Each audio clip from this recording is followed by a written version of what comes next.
Hey, what's up, everybody? This episode of the Step Up Podcast is sponsored by Pioneer DJ by Alpha Theta. Whether you're rocking clubs, battles, or cooking up magic in your bedroom studios, Pioneer DJ by Alpha Theta is built to push your creativity further. So if you're ready to step up, make sure your setup does too. This episode of the Step Up Podcast is a collaboration with DJ Shortkut's Table Talks. And in this episode, we talk everything DMC. We break down a little bit of our review of the classic, the open, the Supremacy, and the scratch. Anyways, it's a great episode. We're celebrating DMC's 40th anniversary and just kind of chopping it up and giving our insights to some of the planning that's happening behind the scenes as everyone heads for or gets on the road to Tokyo. So thanks for tuning in. Let's get it started.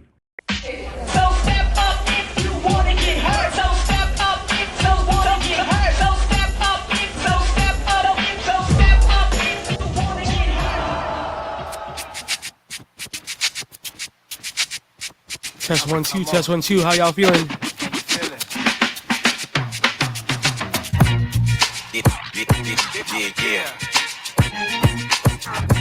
Big love to everybody in the room. Kuwik, I see you. Yuki, Mazen, Hakwa, Cruise One. How y'all feeling?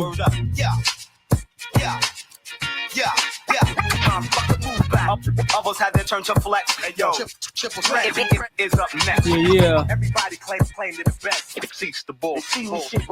So real quick, we're gonna let the room build up a little bit, but I'm gonna bring in my brother Antrix real quick. Yo, Ant. Niggas can't front. Brother Antrix. What's up, bro? There you go. How's Antrix sound, y'all? Let me know. How do I sound? Does it sound silky? Let us know. How you doing, bro? I'm good, man. It's good to see you. Yeah, good to see you too, man. Yeah, I wish I could be there, but it's a lot. Got a lot going on here in my house, but it's good to see you. Okay. Oh, good. No, good to see you too, man. Good, yeah. We haven't done this in a minute. Yeah, has it been a whole year since we did this? Yeah, it was the last. Yeah, because the last time we talked before the DMC in Paris. Yeah. Whoa. Before that, man, Off the hook. a lot has happened. Oh man. Hold on. So we're just testing out the sound real quick, y'all. Let us know. I should probably log into Twitch so I can see the chat. Buddy Lee, what up? Buddy Lee with the raid. Big up the BJ iOS family in here. Revise is in here. Pick up Hawaii family. Hawaii. They're doing some big things, man. He's just got a new space. Oh, what? Yeah, he got a new space out in downtown Chinatown. What? They're running a new DJ program called DB Labs that I'm helping support. Yeah, he's taking on the flagship of being the uncle on the island and representing for the DJs. So he's got a whole new thing kind of building out there, which is great. Fresh. Yeah, man. Oh, there's people saying that I need to refresh my camera. Okay. Yeah, it's a little bit. There you go. It cleaned up. Did it? Yeah. Look at that. Okay. StreamYard. I'm still trying to figure out StreamYard like that, but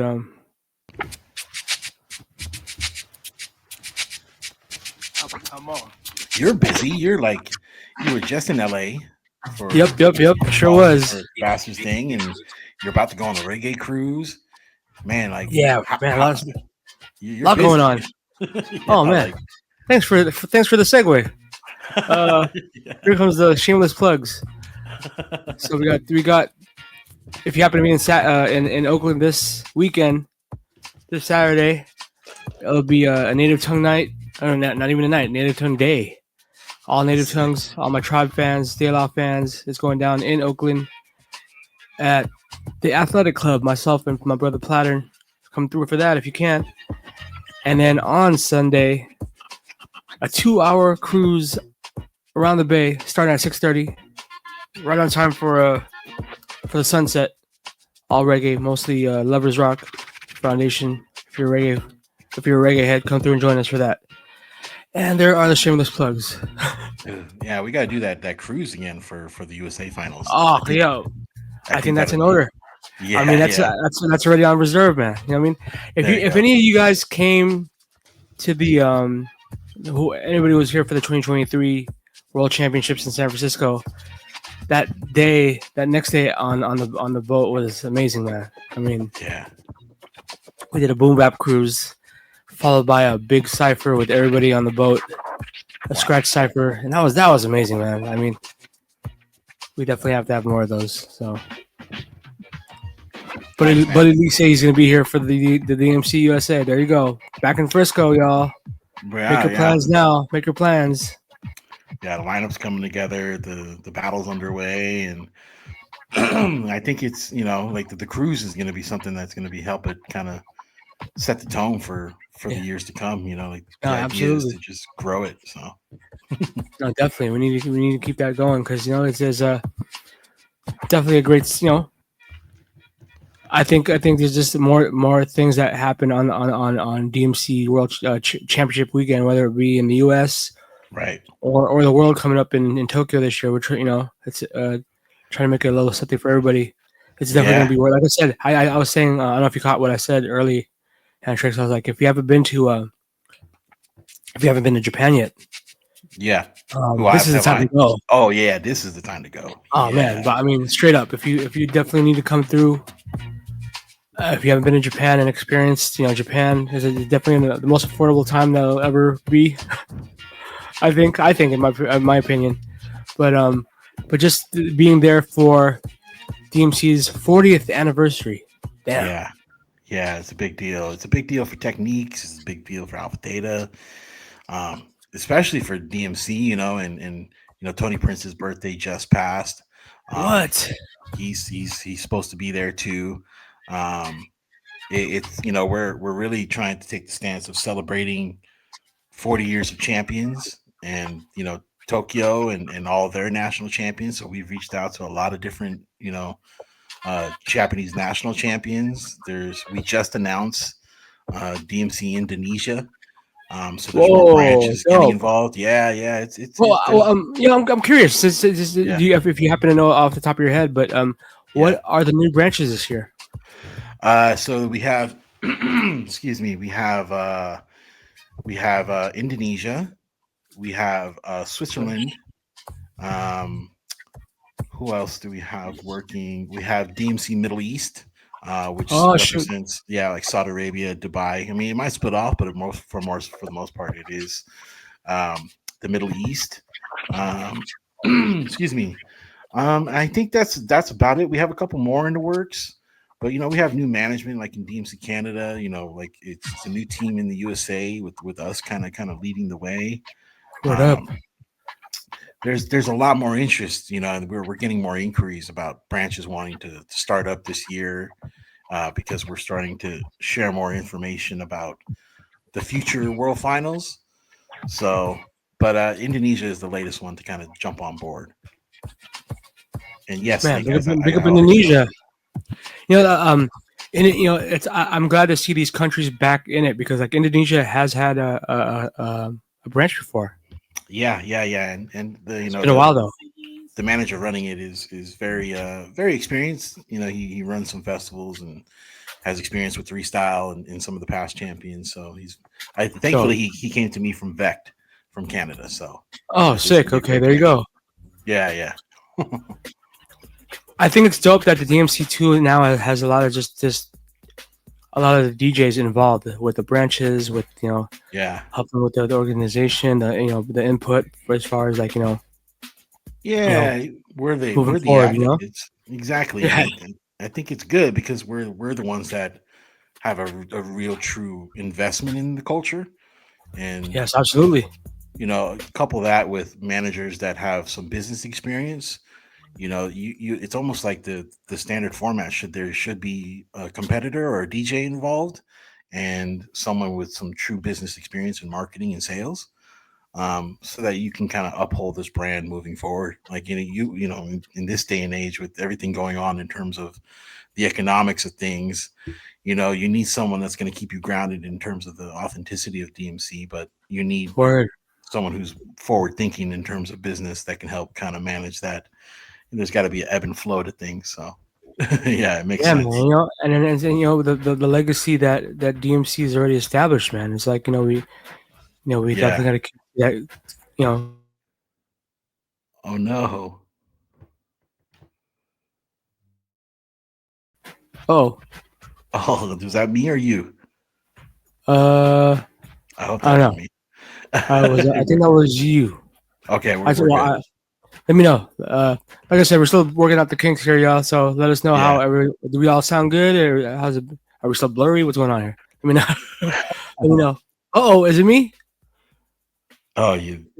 Oh, is it? Oh, shoot. Okay. I'm gonna remove myself and put myself back in. All right. Yeah. Oops. I mean to be. Yeah. You can talk to him. Maybe if you can talk to him real quick. Yeah, I'm talking. What's up, y'all? I know some of you guys in the chat. Man, it's gonna be a fun year for DMC. And there we go. How's that? Is that better? Yep. Oh, I look a little blurry. Damn. Oh, bro. It's that. How's the music though? If y'all can still hear me, that's I think that's most important. Yeah, I can still hear you.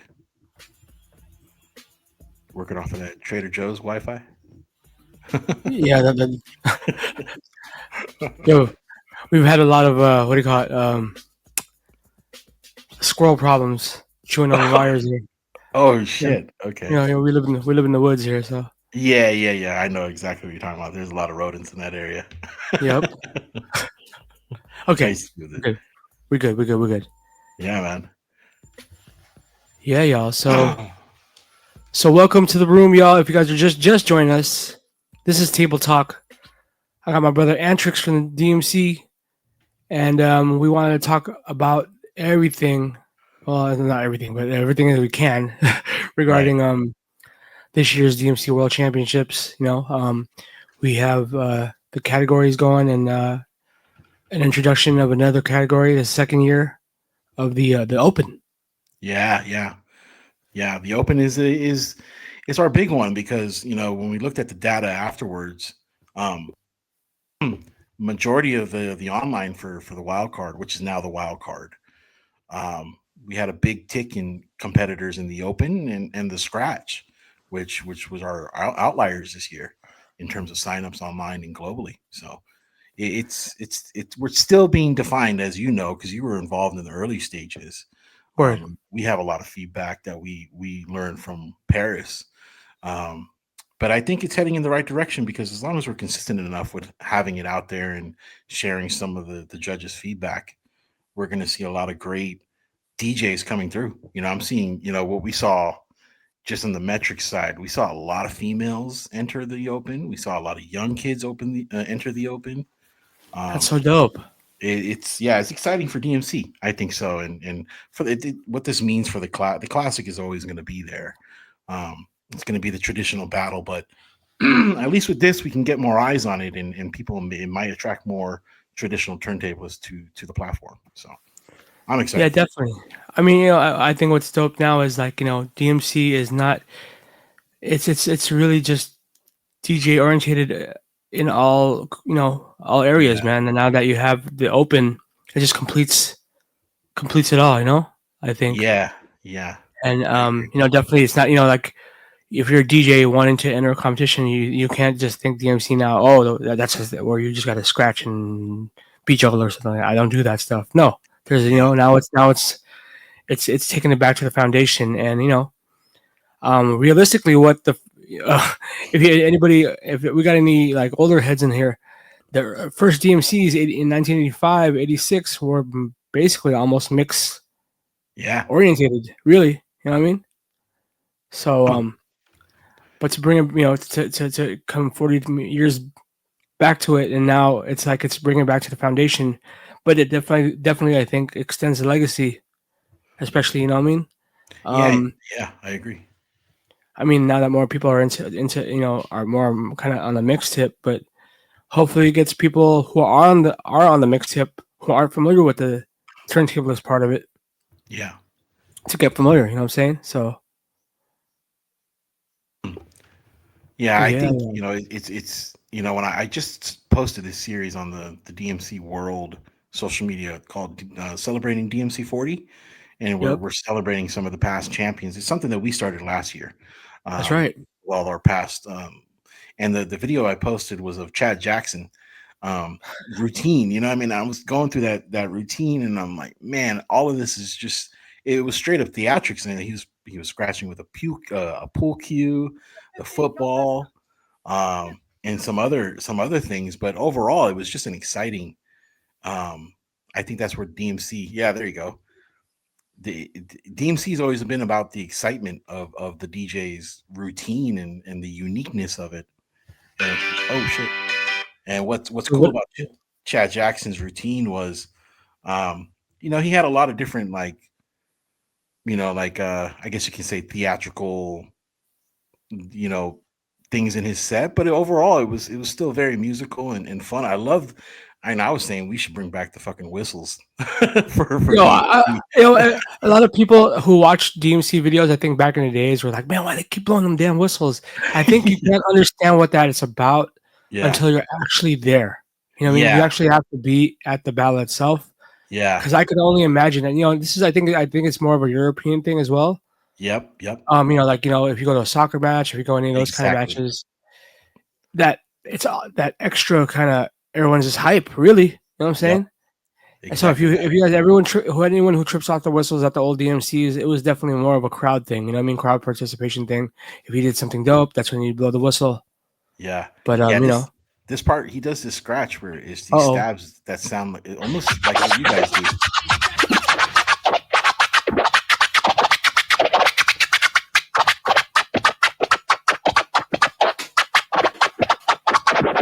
He's blowing the whistle at the same time.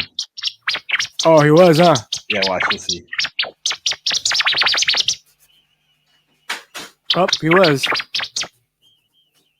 Crowd is getting hype.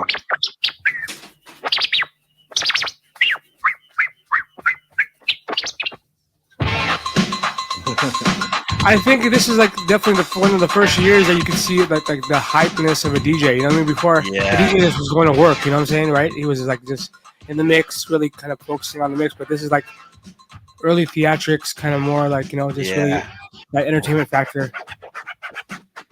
Yeah, it was fun. I think that's the point. Yeah, I agree. He's now he's gonna scratch. This is early stage fatalist, juggling. He puts the UK flag on it. That's pretty. Hey man, I like it. It's kind of like Mysterio. Remember Mysterio? Mysterio had that. Mysterio, yo. I mean, just the catch that you just came out of left field and you didn't really expect him coming. You know what I mean? Like, Mysterio, even Swamp. You know what I'm saying? Like. Yeah, Swamp is still killing it too. Like his stage show is still very relevant, in DMC. Yeah, he does got the pilot helmet.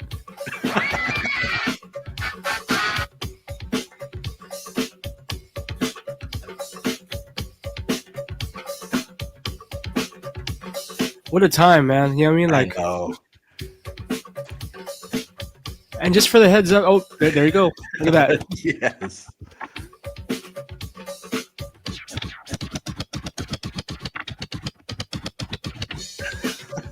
Should be like a poster.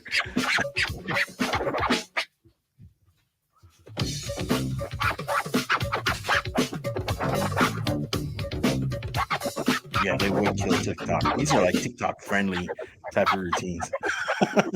Very much. Yeah, this would be TikTok. Like, oh man, that was amazing. See what he did? Yeah, this little scratch with a football. That's nuts.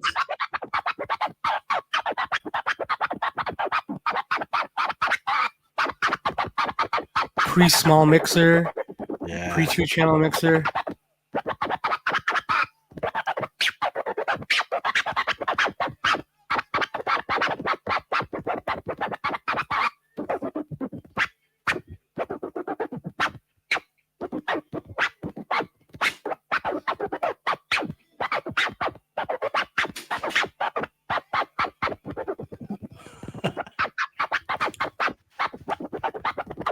Yeah, I just used to watch all these videos religiously, man. Yeah, those patterns are. See, yeah, he brings out an American football.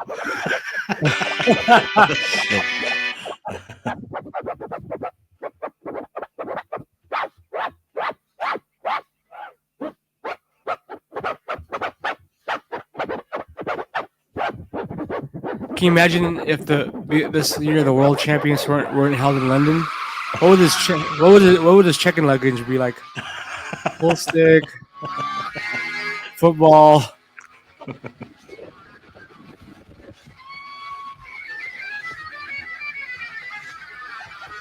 The Prince ending.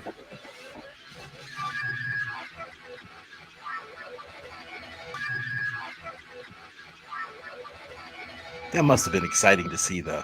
Yeah, it must have been. I mean, back then, yeah. I mean, we also got to consider that year.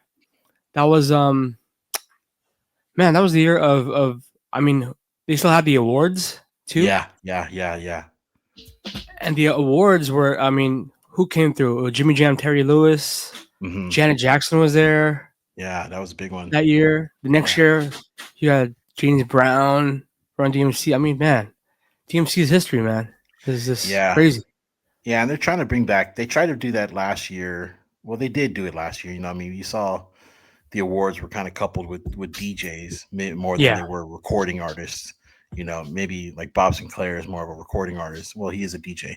But you know, for the most part, I think they're trying to do that again this year with the format moving forward. You know, it's really trying to just figure out that format that really fits the modern DMC community. So the awards part of it is a huge thing. So I'm not sure who's getting the awards this year, but I know we're talking to quite a few people. Dope. Yeah, man. It's exciting. I'm like reading the comments and at the same time. Oh yeah, yep. I've seen that. Snake Eyes. I know that. I remember that setup. You remember what you see? What Snake Eyes talking about? There was the Italian champion for 1995. Yeah. He had 6 turntables and a 3 mixer setup. Damn, you were allowed to do that? That would not be allowed this year. Oh, I know, right? The rules. I mean, there was one year that people brought in samplers and stuff like that. Like I remember the Philippine team in '92. They had a sampler. They had a straight up sampler, and man, they brought in everything. They brought it. The saying, what's their chicken luggage like going to the World Championship? The Philippines, they brought in a freaking helicopter light. Oh my god! A big ass fake record of somebody from some Filipino artist on the cover, but on the jack or the circle. But they, just to be able to bring that. How did that stop? Like that those there was obviously a transition from all of the not gimmicks, but all the tricks and theatrics of DMC. Well, I think 92. I'm sorry. No. Yeah. I'm just curious. Where did the transition from? Well, I remember from 91. 91 was always just solo. That was like kind of the end of the solo years. Well, the temporary end, I should say, because I remember when the 92 battles first happened. That was the first time I saw the application form of allowing teams. That's the first year when Mike, Apollo, and Q won. So that's when they allowed more people in. You can even have a vocalist. You can even have which was kind of weird to me because like it almost took away from the like I said, the rawness, I guess. Of DJ Battle. That's why the DMC and then like the New Music Seminar, the two major battles was now really you could see the different lines of it. You know what I mean? Like you know what I mean? Yeah, this year we had someone.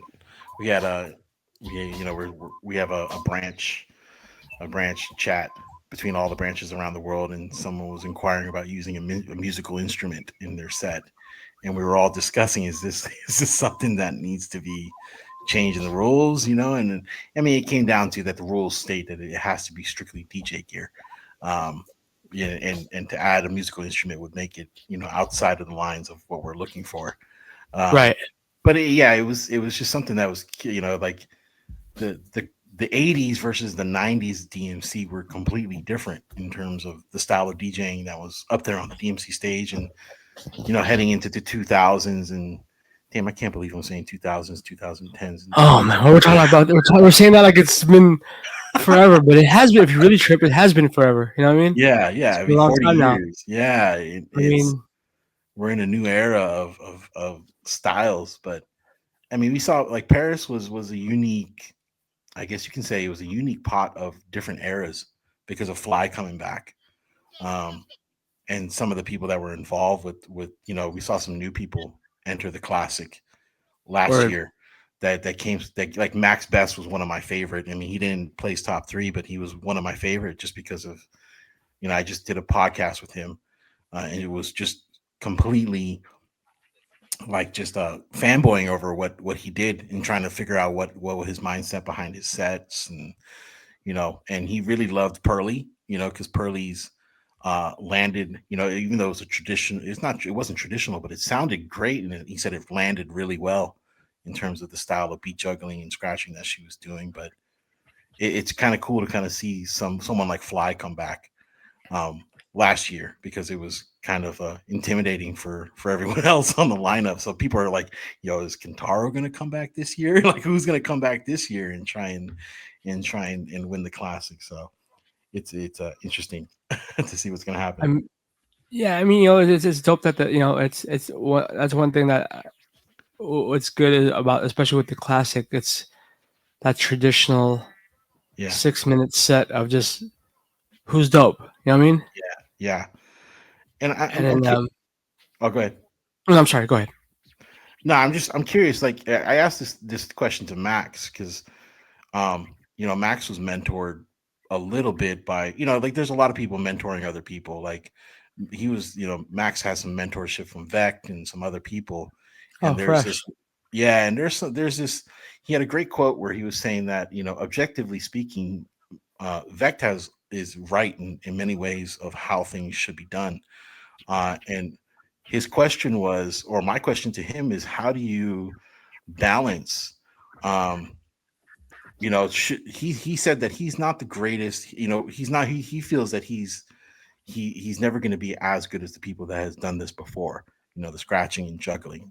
It was such a unique era where the styles were very definitive, but we're in this new era where there's a lot of technologies available. um how do you balance, DMC's always been a kind of a creative platform and forward pushing. um where do you see, I guess, how do I say this, but how do you balance not copying somebody from before and being pigeonholed into just doing what has been done before, and at the same time finding a way to push it forward? I think a lot of these DJs are, like I told him when I was battling, I always try to figure out how can I make a craze like set but not be craze, and I'm curious, Right. as a past judge for the classic, how much should someone focus on the original styles like scratching and juggling and the formations of, disses and all that, versus stepping into a whole new world of like finger drumming and production? How do judges kind of see that? And I think traditionally everyone around the world watches the last year's champion to Right, thinking that that's what's gonna win. Oh, well, that's what he did, so that's what I got to do to win too. right, right. Um, but like I said, man, I think there's so much you got. Here's my hint. I mean, my not a hint. Sorry, my advice Yeah, for those of you who are thinking of how to make up a set or what to do. You got 40 years of DMC. yeah, I wouldn't look just to the last year's champion to be like, oh, that's what it takes to win. There's so much stuff that's happened over the last 40 years. DJs who weren't champions, DJs who didn't even place, but a lot of their techniques are super influential. You know what I mean? That like they did stuff that no one really even thought of. I think So yeah, I don't know. That's why I always encourage the new generation to always kind of look towards the past videos, you know what I mean, to get yeah, inspired. Like whoa, no one paid attention to this dude. Like yeah. this dude was dope. Like Yeah, again, like I know I'm digging up fossils by pulling up the Robert Watts footage from 1988. But if you really trip, a lot of those techniques he was doing, just even mhm, the the transitions, the scratching from slow to fast to get into a fast part of the routine. You know what I mean? Yeah. That's amazing. Yeah. Something as simple as that, baby scratching it from slow to fast, then break it down, and then you know what I mean? Like, yeah, it doesn't hurt to show your family like that you have some kind of sense of history through your techniques. Like RC3, when I interviewed him, he comes from a lineage of DJs, right. and much of his selection in music comes from his background. Um, and much of his techniques come from watching old videos like of Donnie D and you guys and Craze, and so there's always going to be kids. He's a kid. He's 17 years old, still in high school, Word. and Yep. he's doing his homework, which is great. And so you're going to have those, those what do you call it? Those individuals or those diamonds in the rough that actually do their homework, and then you're going to have those kids that are just like, well, this is the platform I want to try and get on and just win. So let me find out what the best way is to. So I'll just mimic everyone.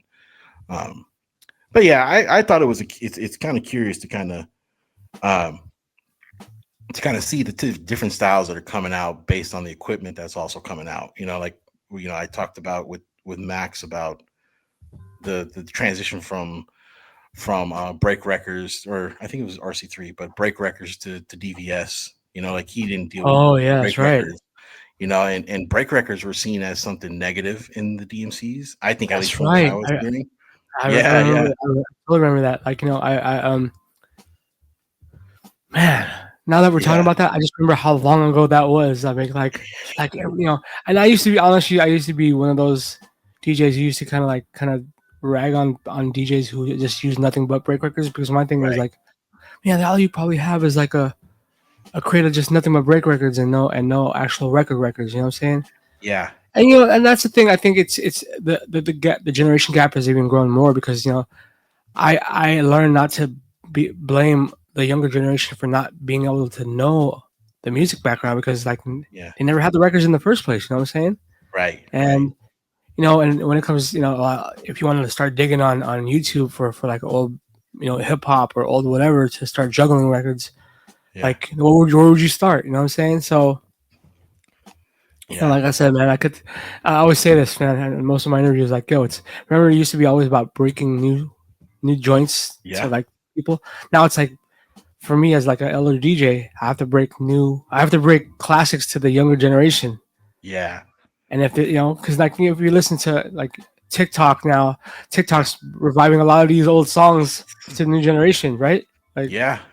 And I feel like, and I say this because I feel like the new style of turntablism has gone back to flipping joints, where it is some of the, even though they seem very elementary in their presentation, like the remixes and the mashups that these kids are doing on social media, that's essentially turntablism to me.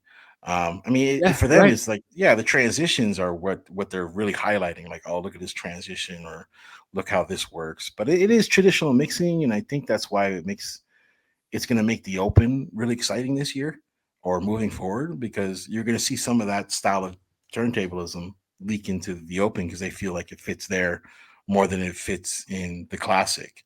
So, yeah, I mean, I know I always felt like the technologies will dictate the different types of techniques that are coming out. But for the classic, it's always been around the equipment that came out, and that's available in the ways that the DJs can flip it. So seeing something like Chad Jackson to, I don't know who you got queued up, but seeing something move over to the styles in the 90s or 2000s is a complete different. So different. Yeah, different. No one was pushing anything on a mixer in the first 20 years of DMC, right? So and like homie in the chat said, stems, like, even some of the people I talk to, stems is just a whole nother world of possibilities. So it's like, oh man, like I want to see someone. I guess it is kind of that, like, people are maximizing the equipment and the capabilities of the softwares that are coming out now for the classics. So I don't know. I mean, like, things that used to wasn't possible before. Like, man, I wish this part of the song had a break, and now you don't even need the ballad breaks anymore. You could pretty much, you know what I mean? Yeah. Wow. Yo, I want to just answer a couple of questions that are in the chat room right now because I think it's really important. Like, sure. Ron Love was asking, I think, and this is something I think me and you should probably answer: is do the older guys think they could still win DMCs today? Yeah, because I think absolutely they can. Yeah, 100%. You know, it's. I don't think just because what we see and like the techniques that are all like futuristic and crazy now, it doesn't mean that I mean, props to a lot of the older cats who still join DMC. Who's the last one that we saw? Hugh Wackman. Hugh Wackman, the OG Yeah, that got in. Yeah, Hugh Wackman. yeah. Well, So he's one of Fly, the OG. really. He was the in 2023 he was the DMC UK champion. Just another footnote. He is also known as DJ XL, the creator of the twiddle, later to be known as the Crab Scratch. Yeah. So he entered at I forgot. I mean, he's older than me. You know what I mean? So, but he went in it. He won his country's championship, and he was able to place in the top 10. You know what I'm saying? So, just shows you, man. I don't think it doesn't matter what age you are. You could be as young as Arena at 11 or 12, and you could be as old as Hugh Wackman. You know what I'm saying? It's and there's no for the classic. There's a set of guidelines that the judges have to follow when it comes to like technicality, musicality, and everything. But I think what it's kind of like the unspoken rule in baseball. They have unspoken rules in baseball.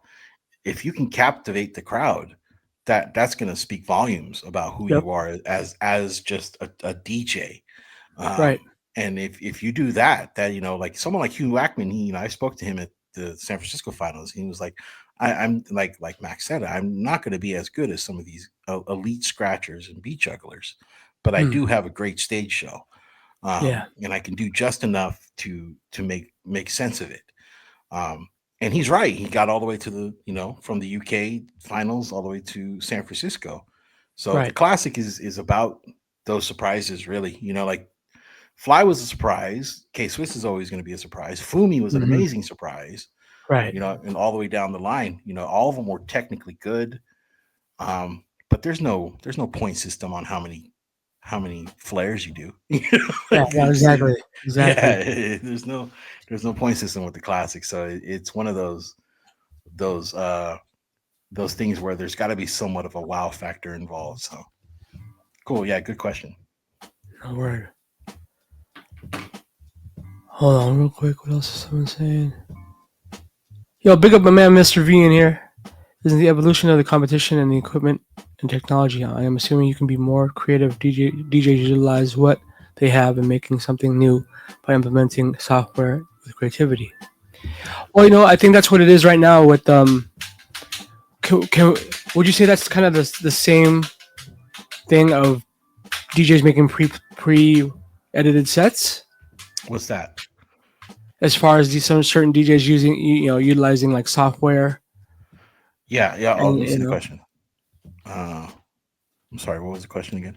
Isn't the evolution of the competition in the equipment and technology? I am assuming you can be more creative if DJs utilize what they have and making something new by implementing software with creativity. Yeah. Oh, 100%. Like the pre-production side of things. Yeah. If you ask most of these DJs, and I bring up Max a lot because I just spoke with him. He uses a lot of, Ableton. Oh, I don't want to give away too many secrets, but there's a lot of pre-production involved in sets that allow you to do some pretty unique things. And it's not necessarily making it easier. It's just if you're looking for a way to fuck with this sample that, you can't do it without 3 turntables, right? 4 turntables, pre-produce it a little bit so that you get the point across. Right. There has to be a balance of, if you're just going back and forth, we're all of us who are up there going to see it and be like, he pre-produced that a little too much. Yeah, well, I think that's the thing. Now I think it's when we get to that point. Now it's such a subjective thing when it comes to judging.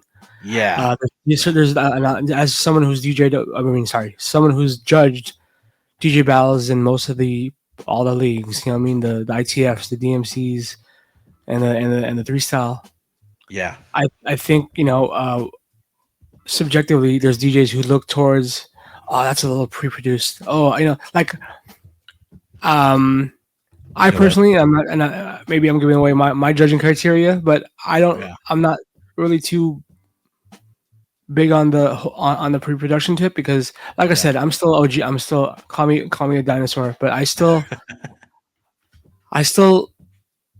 get hype off selection. You know what I mean? Yeah. Like Yeah. on some you just put like you take it off, put the record on, and then like now you're kind of sifting through the parts of the record that you're about to use, because that shows me personally, I just kind of, you know I I started battling when you kind of worked with what you had. You know what I mean? Yeah. Yeah. Yeah. Yeah. Whatever that 12-inch was, or that album was. You know what I mean? You dealt with Yeah. whatever was on that record, and you would just jump all over the place to utilize it. Yeah. When Yeah. now we are in an age now where it can be like you could do whatever. Really, I mean, sky's the limit, right? Yeah. But I still think that selection matters as far as you know. I'll give you an example. Like, when you battle and then you practice something. Oh man, but this was dope at home, and I practiced this routine. It was supposed to land like I didn't get the reaction of the how hype it was. But at the same time, if you yeah, it could be technically dope, but Yeah. if it doesn't if it doesn't relate to the crowd, if it doesn't get across to the crowd by the music that you picked, or even Yeah. the pre-produced track that you made for your set, if Yeah. that doesn't connect with the crowd, then it's like it's kind of Yeah. Yeah. it'll fall flat. You know what I'm saying? Exactly. Like there was a couple sets that happened in Paris where technically they were great, but like you said, it fell flat with the selection of music that they're using. The crowd just looks kind of hypnotized about it. They all have this Serato face. Yeah, Everyone's that's what just I'm saying. like That's, trying to that's figure out what's going on. yeah. Um, There you go. Like another thing, like so saying that, like I for me, if I as a judge, if I have to sit there and kind of like study what you're doing yeah.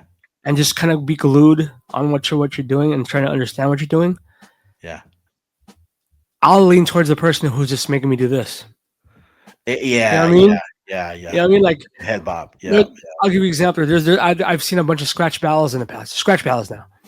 I've Yeah. seen a bunch of scratch battles where the one DJ was scratching and he wasn't doing something as technical as the other guy, Yeah. but some of the judges were really feeling them kind of just on the groove. You know what I mean? Flow. Yeah. And just to let you guys know, I think in that judging panel was Q, Raider. I forgot what year that was, but there was a DJ who was just doing real simple, kind of like just like primo style scratches. You know what I mean? Sick. But everyone was like really like and Yeah. it shows you it's like it's also being I think the balance is important more than ever now. You know what I mean? I think so too. And then you see that in our scratch battle too. Like, you know what? Let me pause for a second. I gotta grab my Oh, computer all good, charger. all good, all And good, all good. but I do have an example about this Yeah. related to scratching. So give me one Okay, second. okay, it's okay. With that said, what's up, y'all? How y'all feeling? Mr. V, I am waiting to see a DJ in this comp that uses a 4-channel mixer and simultaneously uses 2 turntables and CDJs or 4 turntables seamlessly. That has that happened? There has been a DJ who used. Well, I mean, I haven't seen a 4-channel mixer used in the DMC yet, but I have seen a DJ use 6 turntables and 3 DMC mixers, and that guy was from Italy in 1995. But of course, it was definitely off the hook. But like I said, it's definitely you always see the crazy ones. I think the 90s, 80s, and 90s was more of the crazy years, right? A lot of the more like real experimental, kind of messing around and taking chances on pretty much anything. You know, Cool. I'm back. what about Yeah. What I was gonna say about the head bob stuff, like you'll notice, like in even in the scratch battle, because it was a new thing that we did this year or last year. that, I mean, number one, DJs don't know how to count bars very well. Like, Yo, can we talk about that one? Yeah, we need to talk about it. But let me give this example. And not to go. We actually had a whole run of show for you guys, but but I think when me and Ann always get together, we just talk about. We go on tangents of everything. So, but this is why we do table talk. You know what I'm saying? We're all just kind of just sniffing and talking about this. But I think this one is a very important one. I think our plan was to talk about the categories for DMC, and then since I think it's a perfect segue to talk about the scratch category. Yeah. And go ahead. I know. I think it's such an important part of the battle. You know what I mean? Yeah. Is knowing your bars. We were. Looks like it's gonna get spit fire. The scratch battle is it uses the format that we use for a lot of all the scratch battles use it now. It's the Q&A style of scratching, and the idea is you're supposed to scratch about 16 to 32 bars. 32 bars is just being friendly, like, okay, that's enough. But scratch 16 bars, and it really comes off of Scratchpad, right, in San Francisco, and what people would get mad if you scratch too long, like, hey, quit hogging the bars, and so we took that into a battle format, with Battle Lab and the Cut to Cut, and now everyone else is kind of using a similar version of it. But I remember me and Babu were up there, and it's like, yo, so how do we get these guys to count bars? Like, we got to get them to stay on the count from 16, like trying. And so Babu had to manually say 1, 2, 3, go, or 1, 2, 3, next. And it was like, oh, we got to figure this out. But for real though, that's kind of. Can I say it? It's kind of sad. Like, of course. Like, come on, man. It's not their fault. I mean, it's not their. I know it's not their fault. Like I said, that's why I think. Yeah. And when I say the DJ element has to be involved as well, because I know there's a lot of DJs who just cut it up, but like they don't mix as well. So, but when you're doing a cipher with a bunch of people, of course there's that etiquette where you can't scratch over someone's time, you can't go over, or you can't end too early, right? Because it kind of throws off the whole table. Yeah. So the next guy's just sitting there like, am I supposed to start? Right. Like, we're supposed to be all in sync as DJs. Like, okay, it starts on the 1, and let's get into it. But for some reason we the scratch, and this is me going back to that example about the head bop. Like, there were some scratchers that really stayed in a pattern and just rode it for the 16 bars. For the 16 bars, and just did that one pattern the whole way? Rode it. Well, not all the way. Sometimes they would vary it, but there were some DJs, and I'm not speaking specifically about the World Finals, but you'll see this in a lot of scratch battles where if they have just a little bit of funk to them, and it makes the judges kind of bob their head like, okay, he's got a little bit of variation in him. It kind of tips the scale towards that guy, and it's not necessarily like he's being more technical. It's just he's being a bit more funky about it. And the one thing that D Styles helped a lot with the beats for the DMC scratch. Same with Fong Fong and even Kodak Visuals. But one of the wild card rounds, the tiebreaker rounds, was choose a beat that is really difficult for most scratchers to scratch on, and that beat style was boom bap. No, you know what I mean? I'm like, why is that hard? Why is that hard? Oh, come on, man. It was okay. It's funny because that's what it is. It's like cats get lost on that BPM, and I'm like, man, dude, I'm not the best scratcher, but at least I can funk it up a little bit with that beat, that BPM. I find it funny. That's a bit heartbreaking for me though, man. Like, damn. It just, but what? Like I said, I think especially for the new generation who didn't grow up in the boom bap era, you can't blame them. You know what I'm saying? Like they didn't grow up, they don't know that music. You know what I mean? Yeah. But my thing is too is like if you're a true scratch champion for the DMC year of this year or whatever year, you should be able to play scratch to any beat that you're any beat and kill it. You know what I'm saying? Yeah. But my thing is like, Alex Remix said it the best. I find it easier to scratch on boom bap because but then again that's subjective because Alex Remix, myself, you probably grew up during that boom bap era. So of course that's like That's our shit. You know what I mean? Yeah, but at the same time, it's like if you're a new kid who grew up on trap, what the hell is boom bap? Because that's like scratching waltz or something. You know what I mean? Like, yeah. But the DMC scratches is about testing whether or not, like you said, can you scratch on any BPM, and all the best scratchers in the world can, no matter what, and they can count 16 bars, and they can, so that the scratch is not going to be super. We're not going to be super strict about what, if you go over by a couple bars, but if you start to hog it, then we notice it, and it's accounted for with the judges. So that's more of a judge's discretion kind of thing. Yeah, it is. There's no point system to scratching either, right? Like it's almost like b-boys, right? Like 1, 2, 3 left, or 1, 2, 3 right. But because there's right. we actually have a lot more scratch DJs this year in the finals, are coming this year. So we're gonna have to have an elimination. But essentially what we're trying to end up with is about 4 to 5 DJs up there for the final. And this is a good time for me to plug it, but the DMC USA is trying to, this year, the DMC USA is only holding 2 battles. It's the Classic and the Open. And we're trying to send our first national scratch champion to Japan this year, but we don't have a lot of sponsors. We're being very open about that. We don't have a sponsor that is really seeing the scratch as something that is worth sending.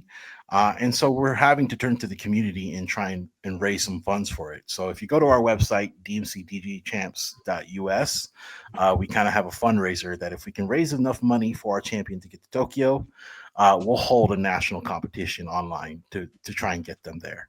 So if you're, again, dmcdjchamps.us, I think our deadline is in June to try and raise that fund in order to hold a battle.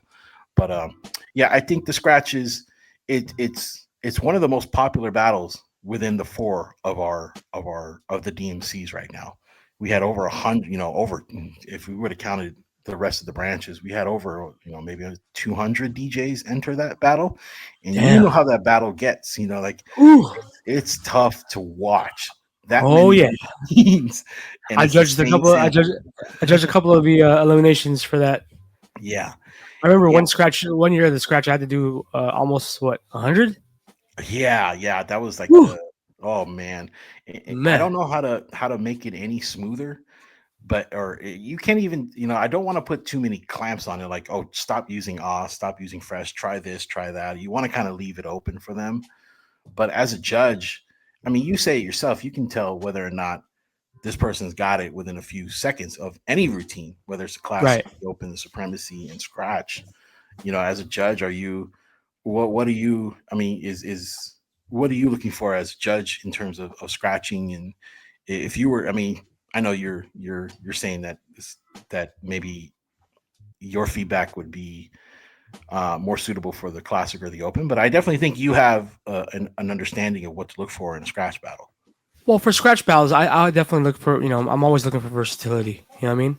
Yeah. I know that the strong points nowadays are definitely in the 60, 70, 80, 70 BPM kind of range now, but to be able to kind of just go across the board, you know what I'm saying? And now that you're saying that that people's really has a more of a struggle with the 93 BPM swing. Yeah. Boom bap beats like that more than ever makes me want to, like, I can't wait for almost that should be the fact that that's a general consensus of all the new scratchers.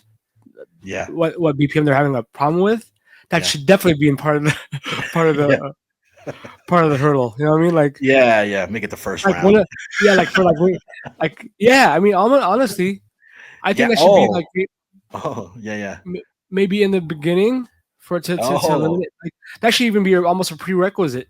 I think, you know what I mean? Because like maybe give them the eliminations to do whatever they want, and then when you get to the semifinals, you have to scratch over some boom bap beats. Yeah, and to be honest, at the finals too. You know what I'm saying? Because I think when you break it down to the semifinals and the finals, you're narrowing it down to the cats who really know what time it is. Yeah, and the ones who can really flow to it. You know what I'm saying? So I think they should be able to pass those prerequisites. You know what I mean? Those standards. I mean, it's just not. It should really be a standard, because Like if you're a really all dope, all around, dope scratcher, you should be able with no problem to scratch those beats or any beat, right? Yeah, yeah, yeah. Triplet style, so you know what I mean? Like, I mean, really. But that's That'd be what I look great. for. I definitely look for more of the versatility for sure. I like it. I like it. I think when we put the rules are out there, like people can know what BPM range they're going to be in for very specific rounds. Um, and so the reason why I did that is because I want people to be able to practice for it, and understand it. So I think the scratch an evolving battle still, but It really is. it's become standard in terms of the turntablist scene here, especially here in the West Coast, but globally. Scratching is one of the most, because it's improv, really. It's you Yes. showing up and just trying to improvise on what you can do up there. It's not, I mean, there is some training behind it, but most guys can just walk up to a turntable and just start cutting, no Right. problem with any sound. So when you have millions of sounds, and I know the awe is going to be the standard structure, or the fresh, but I think when it comes to the DMC USA or the DMC scratch, our judges are going to look for a little bit of variation, a little bit of funk, a little bit of flexibility and routine, and hope that you can, that either we figure out a system to help you get through 16 bars or 32 bars. Um, Hope that you can keep the ebb and flow moving. So yeah, it should be a good battle this year to kind of see it in Tokyo too. So No doubt. I mean, I'm curious to see what it's going to be like this year in Tokyo for that. yeah, dude, I hope, Tokyo's fun. yeah, man. It's always a lot of surprises, I bet.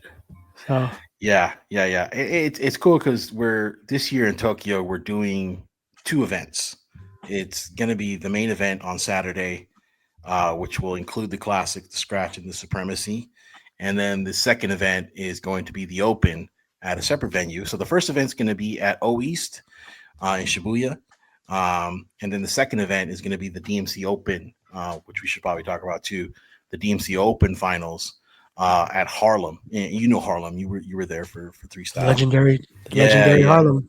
Yeah. So it's going to be, the two lineups are completely different. The idea there was the Open is it's its own battle, really, that we're trying to carve out and make sure that we have the right people involved. And sometimes a DMC champion can cross over to the Open, 100%, and vice versa. But the Open is one of those battles that is still being defined by the judges, I think, a lot too. Right. Um, the judges are very important with the Open and all the battles, because they define the champions, they define the flies, the crazes, and so we're hoping to come with a consistent panel of judges. Some of the judges you saw last year will be involved, but we hope to add more. There's some judges that we're looking at in Japan and Asia that definitely should be involved with the Open. But it's a good time to kind of talk about the Open and your thoughts around it. I definitely think we should talk about the Open. For those of Yeah. you who aren't familiar, you should be though. But the newest category for the DMC is the DMC Open, Right. and like I said, it's pretty much taken it to the foundation of just mixing. You know what I mean? Bringing back the mixing element into it, but not just the mixing element. I think it's also just the party rocking element of Yeah. it. And I think there's also what we were talking about earlier at Antrix was to make the distinction and kind of let people know that it's not, we're not looking for the next other championship. Can we even say that? Is that cool to say it or mention Oh the yeah, other yeah, championship? of course. Yeah, we're not trying to look for the next three style DJ champion. Of course. Yeah. And it's not really that vibe. You know what I mean? I think we're really looking for the dopest party rocker. Yeah. To come back. Maybe if you want to, maybe I don't want to say the wrong thing. So no, you're right. You're right. I mean, like me and you and earlier in the days, most people don't know this, but Angelo, you and I had a lot of preliminary talks around the Open about what kind of champion we're looking for, and there was always this vibe of we don't want a three style champion, but the truth is, three style was very influential in their era. Oh, Absolutely. Yeah, and we have to take into account that many of these DJs, and even myself, were influenced by that style of DJing. But there is one element that I think that we're trying to focus on way more, and in addition to music selection, is how well you communicate. You can actually vibe with the crowd, and we tried it out in Hawaii. Like we did this event in Hawaii called the DMC Open Cipher, and what we did is we took uh, three local DJs, very young DJs that were from different party crews, and we said, hey, we want to try and get a vibe for what the Open's gonna be. We want you to do a set that is competitive, but is more in tune with what you do at your parties. So Word. some of them, like Caldi and well, Caldi more so got some advice from some past battle champions, um, and really it kind of molded her set to feel like it was a battle set, but it was still very party rocking. Like it's something that works on a boiler room and any other Word. party that she does, like R&B and ribs, and and she's very popular on the island herself. And what we loved about all three DJs, what they did is they were able to bring their crowds there, and everyone was just having a good time. It didn't even feel like a true battle. There was a battle in between, like Give It Up for Caldi and so forth. But I think what we're looking for in the Open, on a global level, is that same party vibe. Like this almost should feel like a party more than it should feel like a battle. Word. So we definitely don't want people to be sitting there staring at the DJ the entire time. We want people to pour your drinks, have a party, almost forget that there's a battle going on, which is a tough a tough line to toe. Because how do you get that across as the DJ who's battling, right? Like, did three style in your advice, or were there ever moments where you felt like this DJ really figured it out? Was there a DJ that really figured out the three style vibe that you were looking for? Yes and no. I think what it was from the first years of the three style. I think it was I think definitely a lot of it was like kind of a borderline of like the DMC style of a turntable set, and then kind of implementing that in a mix set, which was cool because it was something new at the time. I mean, that hasn't been done, hadn't been a battle where it's like you're kind of like a lot of the tone play stuff. Give you an example. I mean, like that's definitely it's not it's like turntable-esque ish. You know what I mean? Like it's definitely related to the turntable scene, but not super turntable scene where. Because if you did it in front of the masses, which a lot of those battles were for the masses, people who have never been to a DJ battle, but they understood what was going on when they were doing that. I think it's definitely bringing in, like I said, it kind of goes back to versatility. You know what I mean? Yeah. Knowing that balance of flexing enough skill to show people, hey, look, I'm still on my skill set right here. You know what I mean? But at the same time, you're still rocking the crowd, right? Yeah. I think Snake Eyes said it in the room pretty good.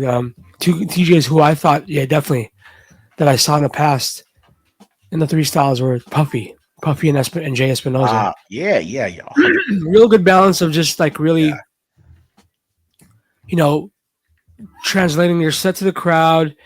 Connecting with the crowd, getting a crowd reaction from what you're doing at the same time, where it's not whatever you're doing is not necessarily just flying over their heads. Yeah, and that also that entertainment. You know what I mean?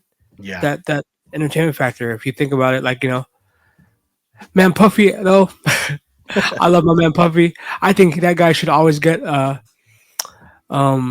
handicap already, because. I always say it, man. A lot of the Caribbean DJs got the upper hand over a lot of people because, I think the Caribbean crowds are some of the most unforgiving crowds because, like, if you suck, they'll let you know you suck. Yeah. You know what I'm saying? Yeah. You got to be super, like, an entertainer. Like, we're talking about the selectors there. We'll play the song, like, especially the sound system guys. They'll go to the front of the stage, talk to the crowd. That makes noise for transition. And then they'll go right back to the set and then do their thing. And that's what Puffy did. So that's why Puffy was especially a great example of a good mix DJ, because if you see any of his sets now, he does that balance of just doing enough, cutting it up, back to back, showing that balance, but then still rocking the crowd. Jay Espinosa does it as well. Miles Medina does it. There's a lot of DJs around the world that do it, but I think for a champion who really connected with a crowd that I saw, I think Puffy was definitely one of them. So and I can say, small spoiler, but Jay Espinosa is kind of connected to the Open this year, so there you go with him. Here's my question for you: is because you mentioned Puffy. Puffy's really good with the mic, and we don't have anything in the rules that prohibits mics.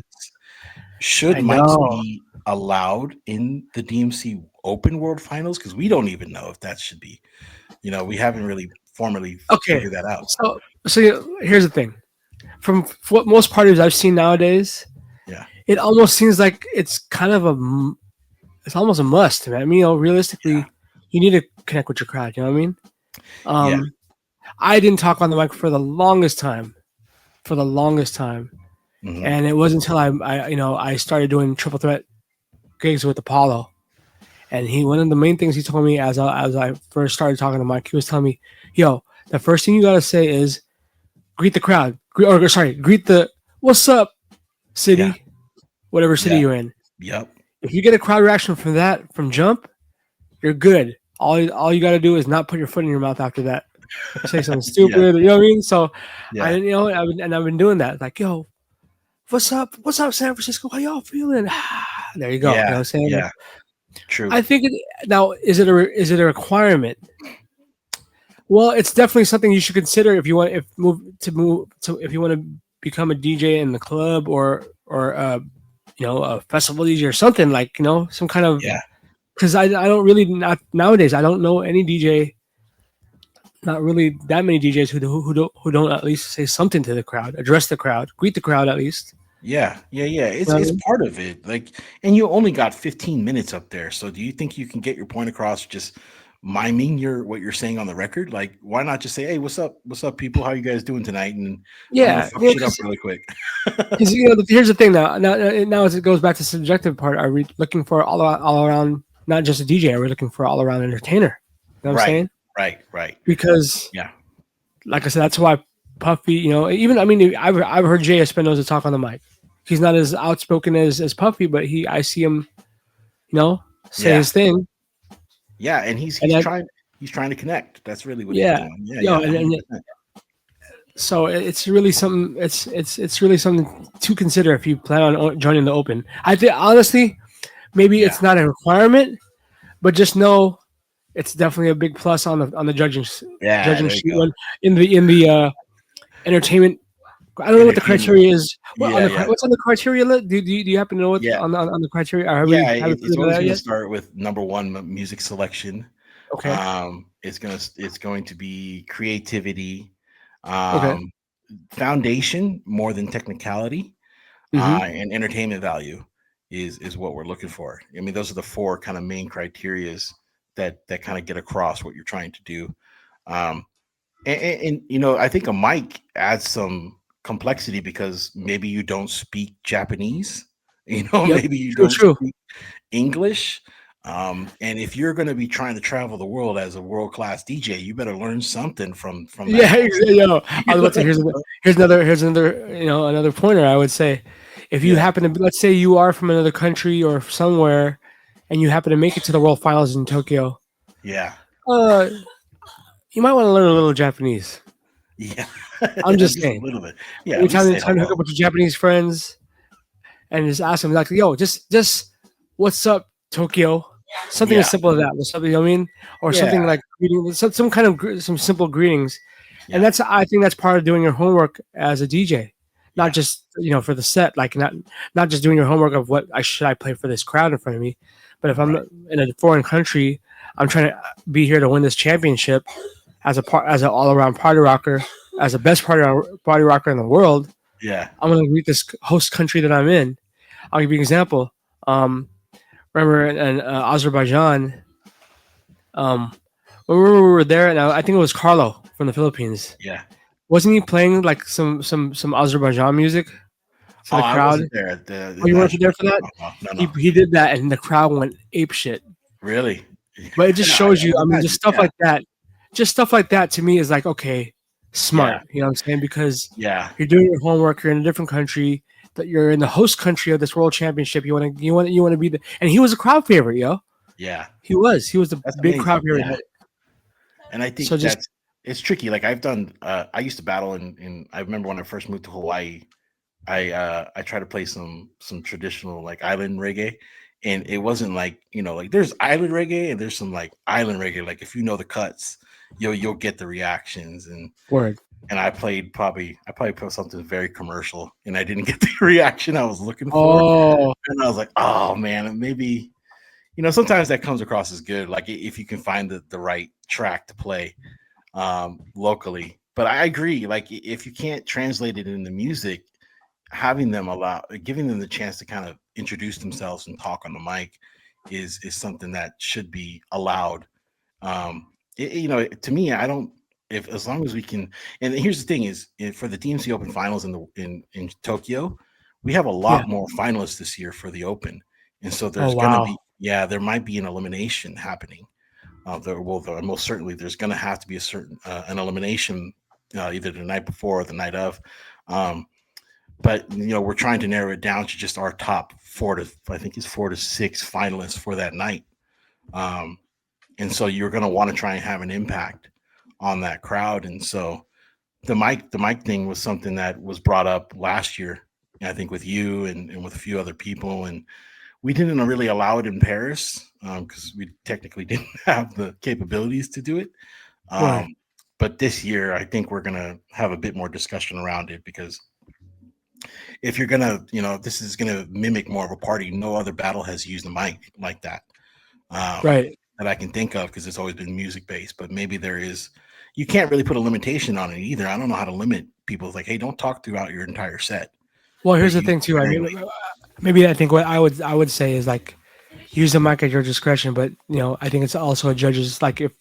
As a judge, I'll be like, you kind of talked on the mic a little too much, where it kind of overrode your whole set.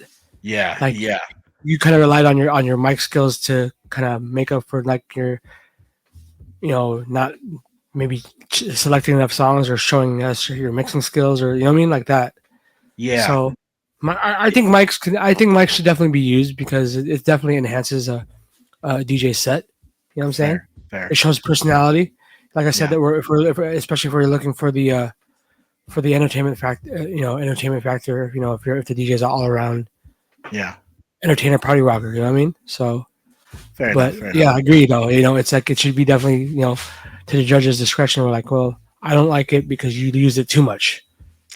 Yeah, kind of thing. So, and I think that part of the feedback with judges for all the battles, I feel is important to figure out too. Like, we want to be able to broadcast what judges are thinking a little bit, so that the DJs can leave with some sense of.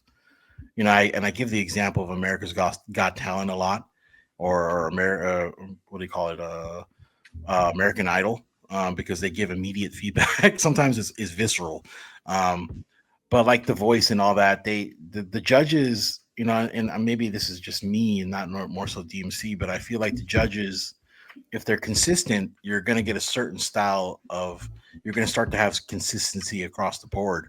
In terms of what the judges are looking for, and being able to offer that feedback either live or privately is extremely important. So there's has there ever been a DMC where they would go up to every judge and like, so what do you think about this? Like, did they put that and then they put that on video? No, there has not that I know of. Like, I was thinking about doing it for the USA. Rome, who I've been talking to about coordinating some stuff, has said that would be a big plus, for the crowd to know. I think the crowd to know, like why, I brought my wife to the USA, the San Francisco finals, and she's always confused as to what's going on up there. Like, it looks cool, sounds cool, but what constitutes win? I think it should be. I think that wouldn't be a bad idea. You know why? Because I think we're in such a new realm of DJ battles where a lot of just like something that's like people won't like the person with the untrained ear won't understand what's going on or understand that. Well, I thought that dude was better, but like, well, the judges and the criteria is different from this, and you know what I mean. So I think it would be definitely good to understand, to get a judge's. I mean, that would definitely make it interesting as well, right? Like, why did you vote different from this dude, or like, Yeah, and we get a ton of people like, especially for the online, coming up after saying why wasn't my set chosen, and I think we all took some time to kind of give some feedback to a lot of those DJs, right? and a lot of us do because we want them to represent the best thing up there and to understand what it takes to win. We're not always looking for someone to mimic the previous champions. Like we don't want a new Stereo Sorrow or a new Fly or a new K Swiss. Right. What we want is for you to think a little bit outside the box, take that into consideration, and be marketable. Because like I know it was kind of frowned upon in the past, but we're somewhat of a sports organization.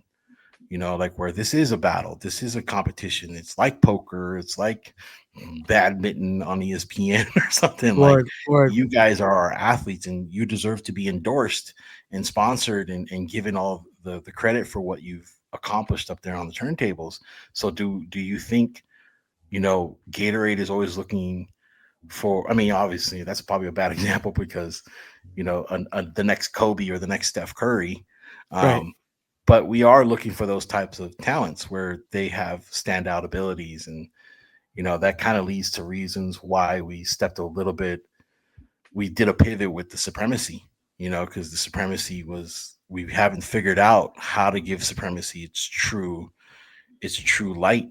And that's one of the battles that I think we can talk about next is just that needs a bit more understanding why it's not on the wild card this year.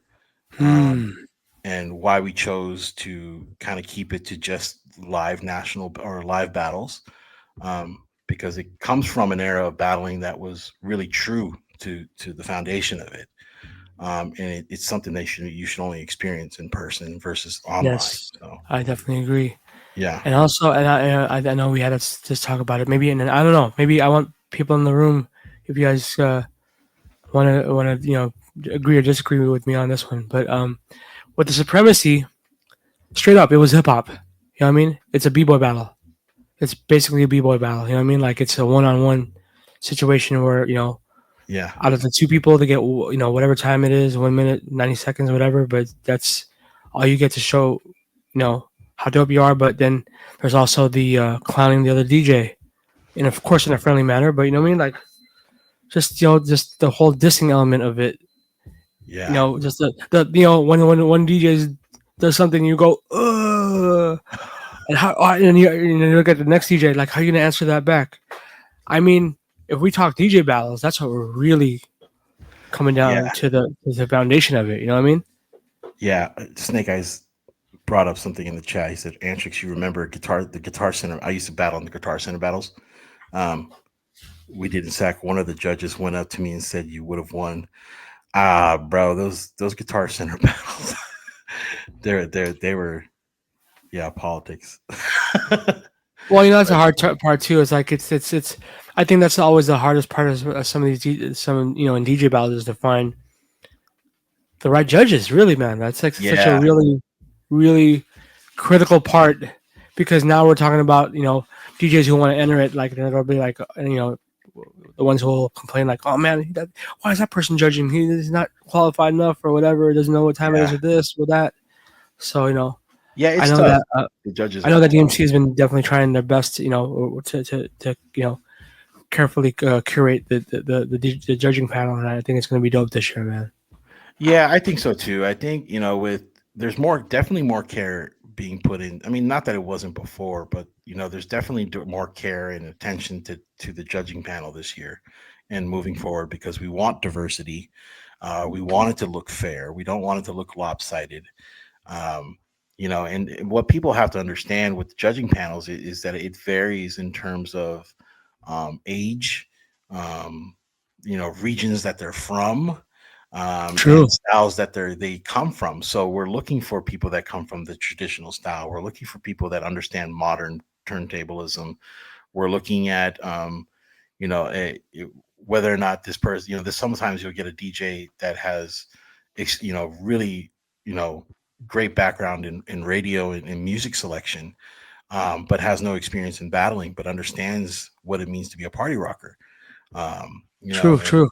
Across the board. But yeah, the Supremacy, I mean, back to the Supremacy, that was a battle that I think, maybe more about the history of the Supremacy than I do.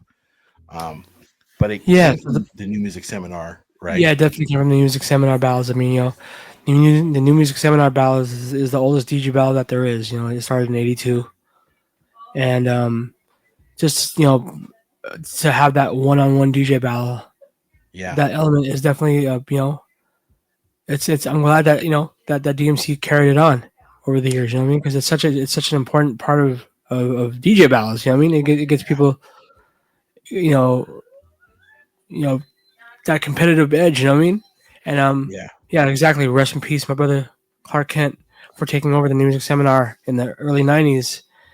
I mean, it's that battle actually was like I said, it was b-boy battle. It was a b-boy battle, but on turntables, right? So exactly. Is it cool if I play something real quick? Yeah. From a DMC, and get your question. Also, everybody in the crowd too, and in the room, definitely come through and feel free to keep giving us your feel free to ask questions. I'm happy. Yeah, exactly. Yeah, feel free. There. I'll take it back to '92. This is Rock Raider. Rest in peace, my brother Rock Raider versus Ninja B from Boston, and these two actually had a real rivalry. But you could see that how it transcended to the actual live battle, and you can see why. I think this is probably one of the best battles to show why the Supremacy category in DMC is a very, very important part of the battle. You know what I mean? So check it out. I hear that people are scared of the records he's making. Just let you know you ain't paying idea, baby. I don't know if y'all know about what's going on with him, but ain't nothing to say. Yo, start it off. We got the West Town, New York, and the X-Men.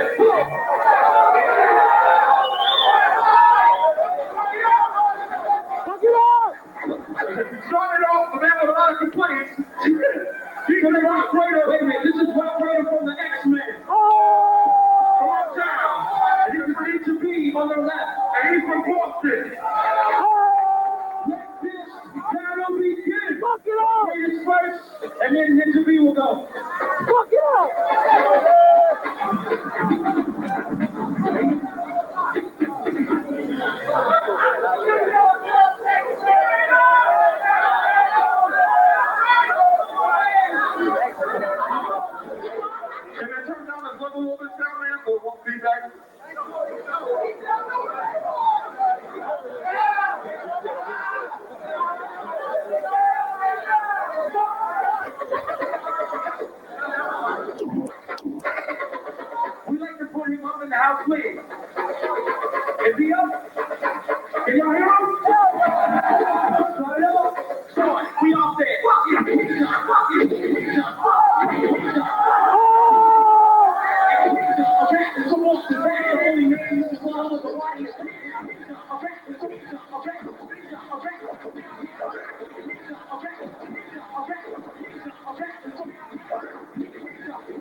Of just everybody hype.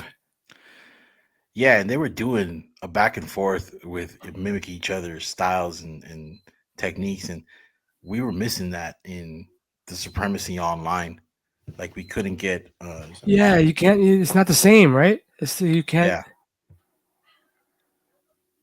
It doesn't come off the same way. Just kind of just doing it online. You need that. Yeah. Unless, I mean, or no, we could possibly do if you guys are open to it. Maybe do an online. Maybe we can even do it on Twitch. Yeah. Like if you could, like if you have it on the DMC channel. Maybe here's this man. Oh, wow. I'm putting this out there. Maybe if the crowd wants to chime in, but would it be dope to have an elimination online? You know what I mean? Have like a StreamYard thing where it's like, how me and you right now. Let's say if I did a set and you did a set, and then the crowd could pick or something. Or I don't know. Yeah, or if we had a judging panel, we could have like StreamYard could allow other judges be in there and kind of Then you can get the comments. You can get the live comments back from the live DJ. I don't know, but just like I said, it's like it's a one-on-one battle. You have to see it live, and I think the best that might be a possibility because there's no other way for it to kind of get across. And I agree. And the one thing that was missing from the online element, especially with the, that we excluded it from the wild card this year because, like you saw in that video, it was a very one-on-one thing, and to go through a pool of DJs and then, within the time frame that we had to try and make something that was true to the Supremacy where they can actually diss each other, they can mimic each other, know who it's almost like I was telling them, like, think of this like the UFC, like the one-on-one matchups matter for the Supremacy. It does. So for them to blindly go at, and mind you, no one saw any of the sets from the online last year because all the DJs decided to keep it private. So no one saw the battle between K Swiss and who was it from Stereo and Ride. No one really saw that battle because they both wanted to keep their sets private, and it was an amazing battle. I saw it and the judges saw it, but no one else did. And that's the part that was like, yo, we need to figure out.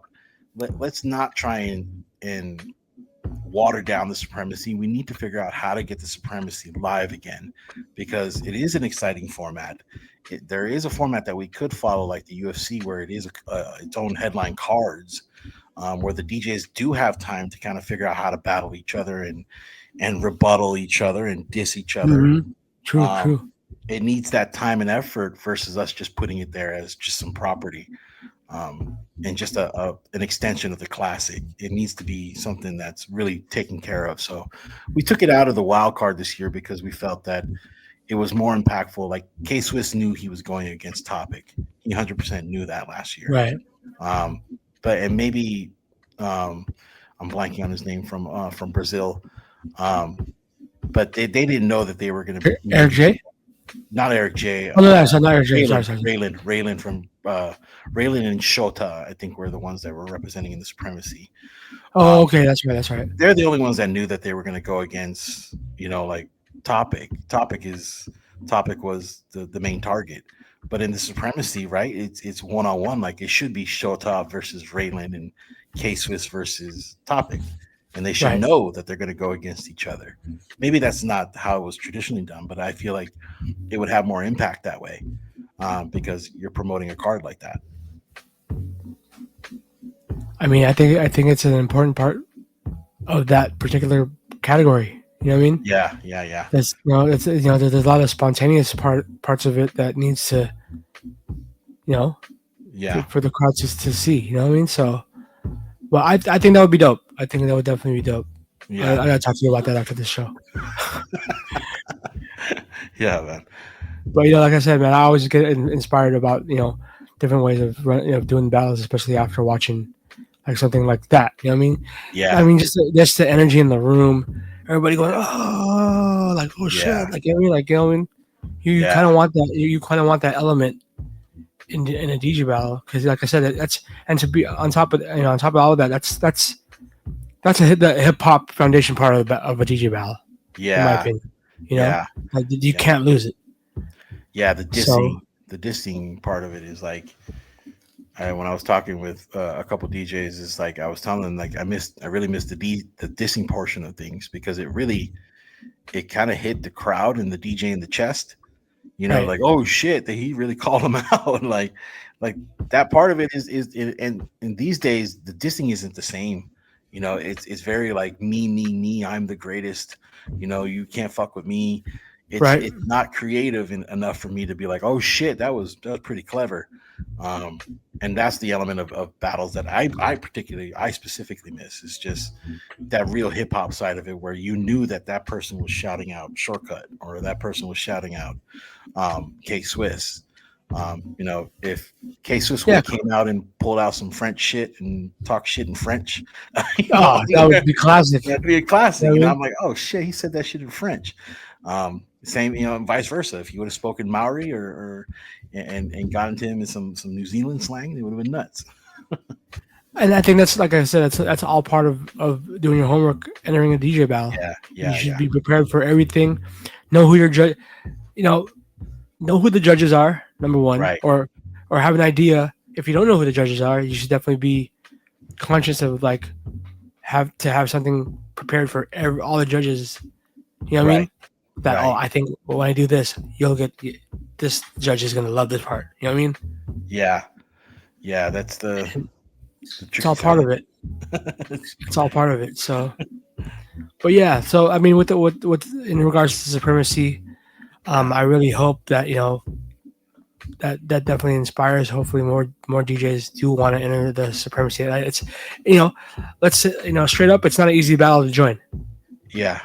Because it's like, you're pretty much what you get. Like how long is a round for the Supremacy? A minute, 2 minutes? Each round is 90 seconds. 90 seconds. We decided to standardize it rather than, how before the Supremacy, if you had an odd number, you'd have to do 60-second elimination. It has to be either. Definitely has to be either 16, 8, 4, or 2, right? Yeah, now this year, what we decided is we're going to go into Tokyo with a solid bracket already, so you should go straight into the battles. Just like the scratch, every single routine is 90 seconds. So that the DJs can focus on that rather than trying to cut or, reshape their sets in different ways. But Tokyo. Yeah, I don't know. We have a few in the Supremacy this year. Definitely Japan. I don't know if K-Swiss is defending Supremacy. We have France that is always involved with the Supremacy. Unfortunately, the USA isn't this year as much as I'd love to. Yeah.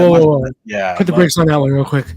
The USA is not entered in the Supremacy this year. No. It Tokyo is a very expensive city. Okay, USA, what's up? Yeah. Shout out sponsors that I've hit up every single month. I hear you. I mean, but I'm just saying, but it's also too, like, even though it's not worked out yet, if you can plan to join the Supremacy, man, that's such a dope battle to join. You know what I mean?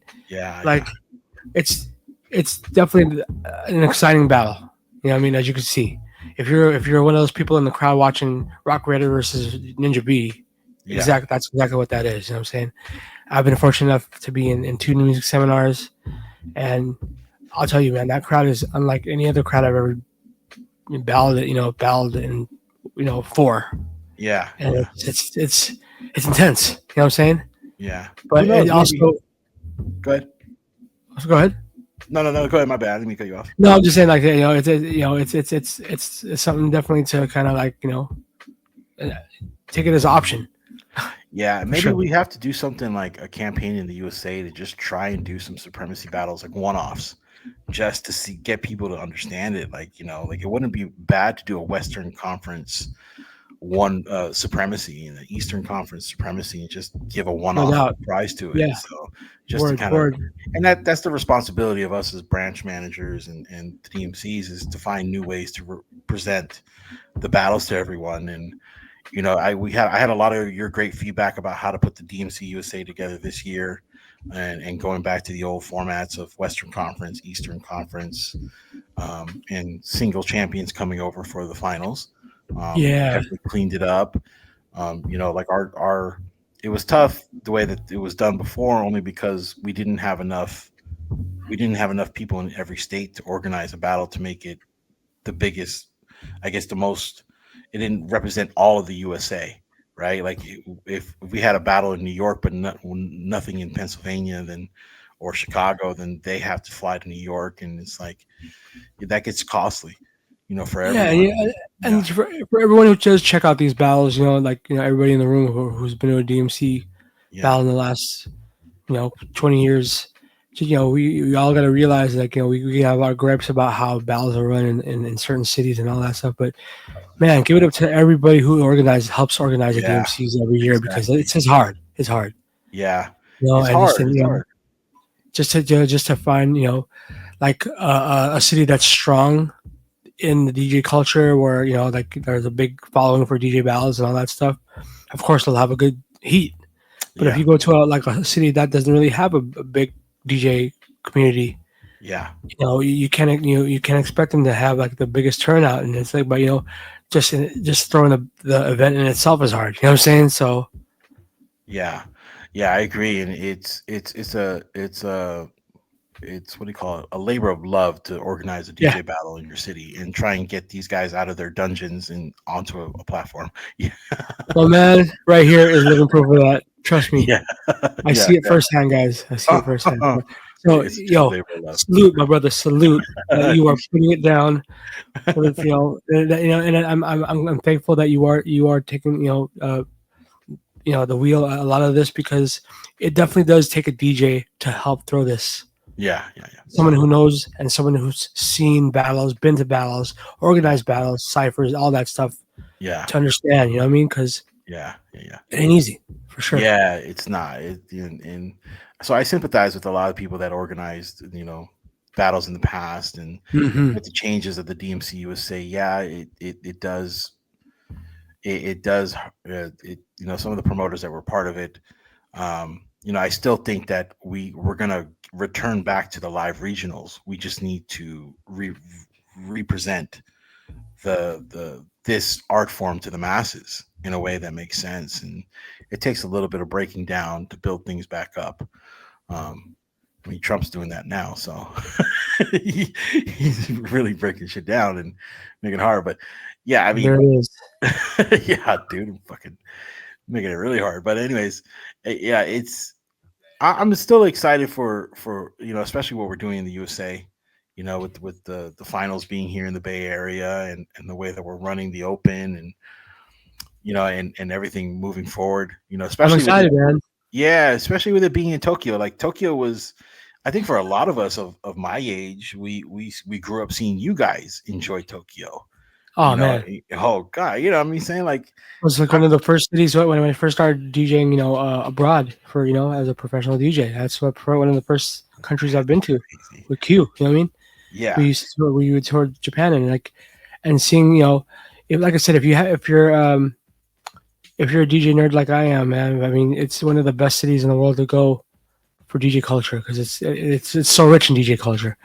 Yeah. I think a lot of the OGs we've seen in the past DMCs and seminars, they will be involved this year. Or you'll definitely see them at the DMC World Finals this year too. It's just, and you'll see why they're still in the game. They're still doing their thing, and why Japan just has a special place in DJ culture. You know what I mean? Well, besides them birthing the 1200. Yeah. By the way, isn't it the 50th anniversary of the 1200 too? It's the 60th anniversary. The 60th anniversry? Yeah, I think it's the 60th anniversary of Tech. Like they're, they're huge. It's 40th for us, 60th. Maybe you're right. Maybe it's 50th. But Techniques is celebrating their year for the turntable. It's, wow. Yeah, it's a big celebration for everyone, because we got a couple activations set up with Techniques, and if you're coming out to Japan, plan to be there. Our activations are going to run from, I think, I'm most certain that it's probably going to run from either Thursday through Sunday. That's activations around the judges, around the artists, around some of the sponsors. There's some I guess some merch that you're going to want to get a hold of. One of them you are helping birth. That I think that it's going to be a great thing to get your hands on and bring home. We were talking about it this morning between us. We were talking about it with a lot of people. So we think, this year we're trying to make it feel like damn near like you're in the fucking 90s again, in the era of DJing where, and I felt it a little bit when I was there with you guys for Three Style. Like we had all the right people there. Yeah, it was fun. Everyone was able to interact. We were walking around the city and kind of, we were all doing our own things. We went out to eat a couple times and we got to visit Casio, and it's just a fun mecca for DJing outside of the US that I think most people should try and venture to. And you have this time, we have until October to figure this out. And so still got time, y'all. Still got time. Yeah. Still got time.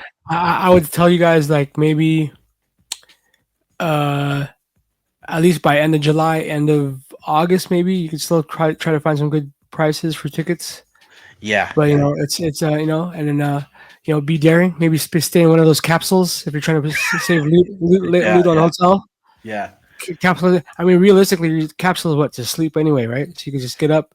Yeah, and we're gonna spend most of your day just digging for records, or going to toy stores, or going to getting gear, whatever. I mean, it's just a great place to just walk around. It's like Tokyo and Shibuya itself is just one big mall. Yeah. So you agree with me when I say that? Like it's like it's just one place just to walk around. But so don't trip off where you get a spot to. And any hotel you get over there, even no matter how small, it's gonna be very clean and very. It's one of the safest cities on the planet. You know what I'm saying? So. But for that, I think that's why I'm saying I'm so excited for the World Championships to be in Japan of all places, because it's such a DJ city. Yeah, straight up. Yeah. The lineup too that we're putting together. I mean, oh man, I'm not even saying anything about that. The lineup together is very DMC friendly. Really very dope. Very modern in terms of who's involved and the people. Just imagine the amount of national champions there are in Japan too that we can honor. We definitely want to always pay homage to the people that the host countries, and we paid a lot of homage to the French. Wilfred did a great job of making sure that all the right people who were in the French community were there, especially C2C. That was an amazing performance, and I was pretty floored by the idea of like, oh shit, we're gonna get to see C2C live. Like I had to stop for a minute and just watch. Because, and we're hoping to kind of have that same magic in Japan too. Man, I'm saying like DMC's legacy, man. We're not just talking about one country. We're talking about countries. You know what I'm saying? And some of the champions that these countries have produced. So it's gonna be kind of fun. But what was that? I always wanted to go to Japan. Yeah, man. I don't know if there's any questions in the chat that let's take some questions about it. But I do have a question for you. Do you have a Mount Rushmore of DMC champions? Oh man, you put me on the spot, though. A Mount Rushmore of what exactly? Okay, let's start with actually the battles. Do you have a Mount Rushmore of open style DJ, open format style DJs? Open format DJ. Yeah. This is your personal Mount Rushmore too. I see my kids are asking me Mount Rushmore questions about cartoons. It's so hard to say because I think it's just still an evolving battle. I mean, I can't even count like the beginning of Three Style, which was 2010. Sure, yeah. Still, I still don't even want to go far. That's still new school for me. You know what I mean? Yeah. Like I mean, I can give you an example. So like, I have a Mount Rushmore of. Let's see, man. That's even harder for me. Okay, I'll say this: a Mount Rushmore of battle DJs, right? Oh, straight battle DJs. There you go. I'll say Craze is on my list. That's one of mine. This is tough. I mean, most of my influence is from the US, so I'll say Craze. I'll say Rock Raider. I'll put Noise as one of mine as well. Noise is one of yours. Okay. Raider, I think Raider would definitely be up there as well. On some 101. This is tough because I want to go a little newer. Well, that's what I'm saying. Like now we have to look towards the Supremacy because like we really think about the new. It's the newer one per era, or you know what I mean, 80s, 90s, because we're celebrating 40 years, right? Right. Oh, now we can go all over the place. So yeah. So let's say 80s. Someone said he should say short. Nah. Come on, man. I would definitely put Cash up there. Cash, that's a good one. Okay, Cash definitely up because if it wasn't for Cash is responsible. We have to look at the responsibility of a lot of these 80s DJs. Yeah. And Cash is definitely up there. Just turning the turntable sideways for God's sake is Cash. You know what I'm saying? So yeah, and for history's sake, the DMC started in '85. Yep. So I'll say, my '80s champion would be Cash. I mean, Cheese is another one because of Cheese is the game changer as far as DMC's path. Yeah, and we could talk about we could also talk about that should be on Mount Rushmore as who are the game changers of DMC. Right. Mm-hmm. So, but let's stick on the '80s real quick because '80s is Cash. I like that. Okay, so let's go into the '90s. There's quite a few in the '90s. I'll list them off. So Q has to be on the top of the list because I think for me because Q's comments after him and Mike won the second championship pretty much the path of DMC for the rest of decades to come. That's true. The influence from him in the '90s. I mean, he didn't win the '91, right? He came second place, but everyone tried to bite him the next year. No one tried to do no one else to try to do a handspin on the turntable. You know what I'm saying? But everyone sure did try to fucking do the needle thing and flip it upside down and all that kind of stuff. Like But just his whole comments of the straight, no body trick, straight sound. I mean, what if he didn't say that? You know what I'm saying? Well, how would it be after that? That's true. Yeah, that's Q's influence overall on everyone moving forward. That's what I was saying. Like, there's a shift between the '80s style of DMC champions and the '90s style of DMC champions, and Q's hip hop background really kind of rubbed off on. If you look at the list, like it goes from Q to Rocksteady DJs and so forth. But you have Noise, you have A-Track, then you have Craze, and it's like, okay, there's a lot of influence from Q and his style of DJing. So I would say Q is on my Mount Rushmore. For the problem is Craze toes the line of the '90s and 2000s. Yeah, I mean he's I think what it was for Craze is Craze set the standard.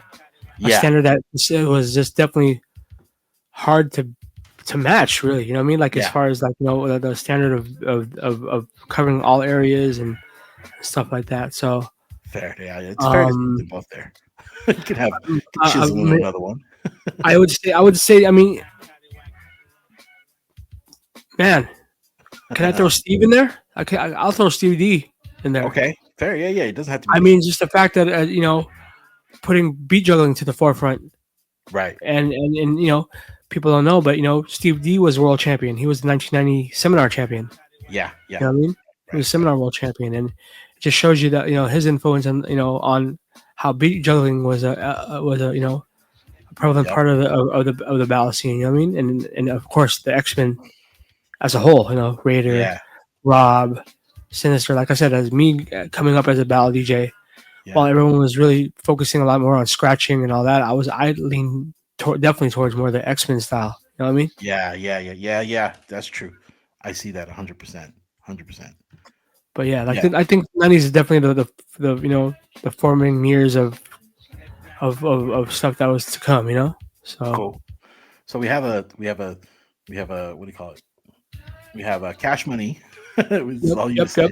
We have Q and Steve and Craze. Well, for me, it was Craze just because of, when I first saw Craze and you, and a lot of this was that '98 era, and that was a great battle. That the '98 USA was definitely one of the craziest years of the DMC USA. Yeah. Who just was the running it that amount, year? just the amount of that was Christy. Damn. Shouts out to Christy Z, who Yeah, put on an amazing battle that year, and yeah. shouts out to her for definitely putting down, just She continue, deserves a jacket. Yeah, 100%. dude, she deserves, man, Yeah. she deserves, yeah, exactly, because I mean, and she, one thing I'll give to Christy, she definitely kept, I mean, and I man, who known if she didn't, who would have known what would happen if she didn't continue it, but she kept the hip hop element in the DMC. Yeah, yeah, Tough, 100%. real tough.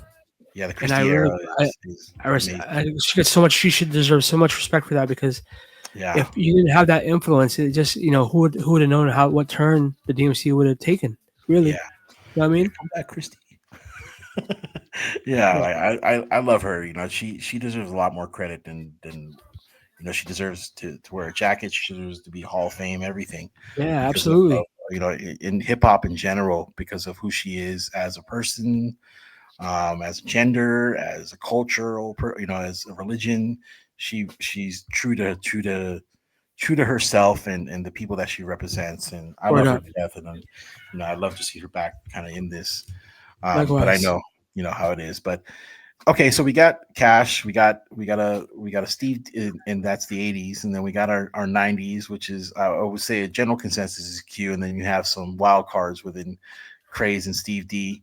For the 2000s era, which is where it starts to get really heavy.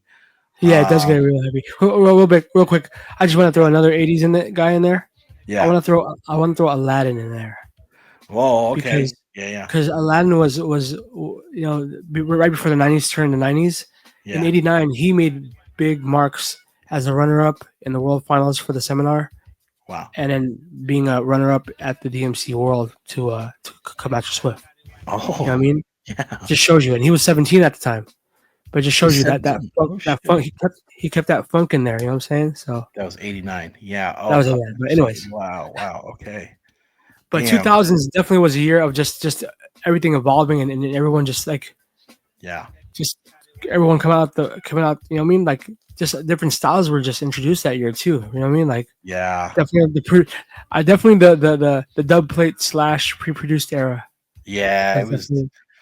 Emerge for me was one of those guys. Merge just because of he had that craze bulliness to him, but his production work was where he was taking it to the next level for a lot of us. Like he was right at the cusp of all that track, what was it, Final Scratch and Serato stuff, using break records and all that stuff. But his persona was to me was what I was looking to be up there, and it damn near made me just quit battling because I was like, "There's no way I can beat this dude." Impossible, So fuck this. I'm not battling anymore. That's for me. Like Craze obviously leaks into the 2000s era. Word. He definitely set a standard for the next. I mean, till now, you know what I mean? Yeah, and the way I see Emerge and even Kentaro is that they were. Emerge is hard to find these days. Yeah, he is. Yeah, I know. We've been we were like, how can we get in touch with him this year? We don't know where he is. But he's always had, the 2000s was a muddy era, right? Like because there was no crazy technology like we have now with social media, there's not much documentation from it. You can't find a lot of pictures online. It's really hard. But to me, Emerge was that guy that was in that era that was really influential on a lot of different people that won that around that time. So that's just the 2000 to 2010 to me. I want to add precision to that list. Oh, okay. I would say precision because he definitely brought he was out of the the quote unquote traditional styles of battling and DJing. Yeah. In the DMC, he brought that element in there, but still kind of added that little twist of like new style, like his juggle with when the 57 was still out, and he used the little joystick to, kind of implementing the full usage of. Was that 2010 era? I thought it was he wasn't doing. I thought he was battling in late. He was battling in the 2000s, I think. But I think he's listed. He 1 second. Precision 1 second in 2012. Oh, okay. Behind ISO, but yeah, I agree. Precision. What Precision brought into like you said, to this that era of battling was the traditional style where it was heavily on effects. ISO and all them were heavy on those the new techniques of battling, and Precision always had that, like it's like it's like how do you call it? What do you call it when it was? Yeah, I mean it is the traditional style, but it's like it just felt like, okay, this is home. this is something I remember, in terms of his style of patterns and everything. I agree. Word. Okay, it's all USA so far, but it's all good. No favoritism here. No favoritism. No favoritism. It's just like I guess us being cats from the U.S. and seeing and being in these battles, actually seeing them for ourselves. Yeah, maybe that's why we can only speak on some of these. Like I'm sure it's definitely a different story if you go to the UK or anywhere else, in Japan. Or I mean, I've been thankful enough to be able to I've been lucky enough to be able to go to some of these battles around in other parts of the world and see how they run it. Yeah, but it's definitely like I said, man, everyone has their own scene, right? So yeah. It's the Mount Rushmore debate is always, you're always going to get your traditional, people. It is, yeah. You'll say, like, I have my Mount Rushmore. My personal Mount Rushmore is probably not all world champions. It's just all most influential to me. And it doesn't have world champions on there. It might have a couple, but it changes. There's different categories for it, so it's always just kind of unique to see what people are saying. And let me see what they're saying in the chat. What their personal. Who's your guys' personal ones? Put it in the chat room real quick. Crazy. This is definitely all up for debate. Kentaro. And Kentaro, yep. Someone said, yeah, dude, this is funny. Enfo's on my list. Yeah, Enfo's. Manila Ice, damn, dude. What's up, dude? Texas. Info, pick up Info. Yeah, dude, it's I don't know. This year, I think the 2020s is going to definitely. It's the era of K-Swiss. I think in a lot of different ways, not just because you've seen him grow from a young age to what he is now. Right. He tried to go for the double championship last year and could have gotten it. But Fumi is one of those guys too that I feel is he's due, for he's been at it. I mean, this is for how many years now? Good God, he's I don't know. Man, so many years. I think he's due. Like he could have had it last year. He's catching up to Crazy B. Yeah. Oh yeah. You know what I mean? Really? He is? Well, no, maybe not so much as Crazy B. Crazy B's been in it for decades, bro. I mean, wow. I mean, when he was first entered the DMC, like in '91, he was in every battle every year. He was oh my DMC. God. I'm trying to figure out what other national champion has held that title over and over again besides Crazy B. You know what I mean? When did Fumi start battling? I remember Fumi from the man. Damn, for real, he's been battling that long. Damn, I mean, I remember early. I maybe because I judged a couple of local battles in Japan that he was in. But I know Fumi's been in there, yeah, for sure. Okay. Someone said Clever. Yep, Clever was dope. Dude, yeah. Clever is dope. You know what I mean? Yeah. Chris Carnes was definitely what year did Chris Carnes win? 2012. 12. Yeah, I think it was 12. No. I take that back. 2011. I just posted about it. Yeah, Vajra. Yeah. 100% Vajra. Kiko's juggling was crazy. Just that whole 2000s era of turntablism was pretty. You know what it was too? I got to say something about the whole juggling era of the 2000s. If you really think about it, how everyone in the 90s was juggling like primo beats. Yep. In the 2000s, it was more like everyone was juggling Timbaland and Neptune beats. You know what I mean? Yeah. And I think another person, I don't know if any of you guys checked out the Scratcher podcast, but like, we're talking about like, is it hard to, do we find it hard to find to juggle today's music? Yeah. And that's another thing too. Is like it's hard to find certain songs now that have that appeal to juggle a certain. You know what I mean? Yeah, that's true. So is that why maybe it's coming to the point where folks are having to pre-produce their own stuff so they can make it easier to juggle? You know what I mean? So they have that head note or something in the beginning of the on the one to juggle. Yeah. You know what I mean? So you're right. Yeah, my kid listens to a lot of older music, and he feels that the music today it's not that it sounds the same. It's just it's limiting. It's made for like TikTok style stuff.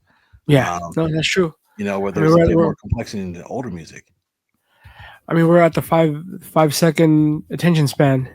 TikTok attention span, man. So it's like, there's really no, you can't let that thing breathe on TikTok. You know what I mean? It's just like, so. Yeah. That's dope, man. It's dope that your kids are open to the older music, so. Yeah, I mean, all these kids are, the R&B and my kid on the other day, what's that one song? Was it Pretty Brown? I just played it. Anyways, there's an old R&B track that's from the 90s, and him and his girlfriend love it right now. There it is. Yeah, and it's like they just like my kid loves like Biggie and Tupac and some of the older music. It's not because I introduced it to him, but he now with Spotify he can just go find different versions of the artist or different styles of the artist similar to it. And it hits different with these kids, whereas he feels modern day R&B just feels a little too depressing. Like it doesn't. There's no love. I was like, but we've been saying, me and Locke have been saying this, like loving hasn't been cool for a long time. Yeah, like what's Locke and I. What's wrong with it? Like it's all good. Like we could be a little lovey-dovey.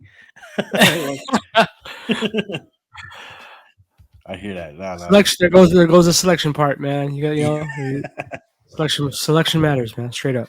So. Yeah. Oh, it's Breaking My Heart by Mint Condition. He heard that song and was like, "Oh, there it is." It. Yeah. Big tune. But yeah, man, it's like so. I mean, we're talking about 40 years of champions in the DMC. Rest in peace, Roger Johnson. Yeah. The DMC's first champion. If you listen, you could listen to his championship set on YouTube, but you could just see the dope. Especially that that hip hop, that early hip hop influence on the DMCs. Yeah. So. Yeah. Like I said, man, I just hope. Not even I hope. I look forward to the new champions for this year. I'm really curious to see who the new generation of champions are from different countries, especially with the new countries or the countries who are coming back, like Indonesia. Yeah, you know what I'm saying. Yeah. Does Philippines have a champion this year? We're working on it. We're talking to the branch manager and trying to encourage him, and there's people that we can reach out to help with coordinating some things. Okay. We are definitely looking at that part of the world. Australia is already strong branch. The one country that I'm surprised is not in this yet is South Korea. Whoa. Because South Korea is right next door to Japan, and it's like there should be a South Korean branch. So if anybody's out there, in South Korea, like, looking at it, like it's I mean definitely for the Open, right? Like that should be, There's a lot of dope DJs in Seoul, man. In South Korea, so. Yeah, and we got majority. I mean, obviously, we have some inquiries from Singapore, and we're hoping to get. If there's something in Vietnam, we already have Thailand with Guitaro. Big up the whole Thailand crew.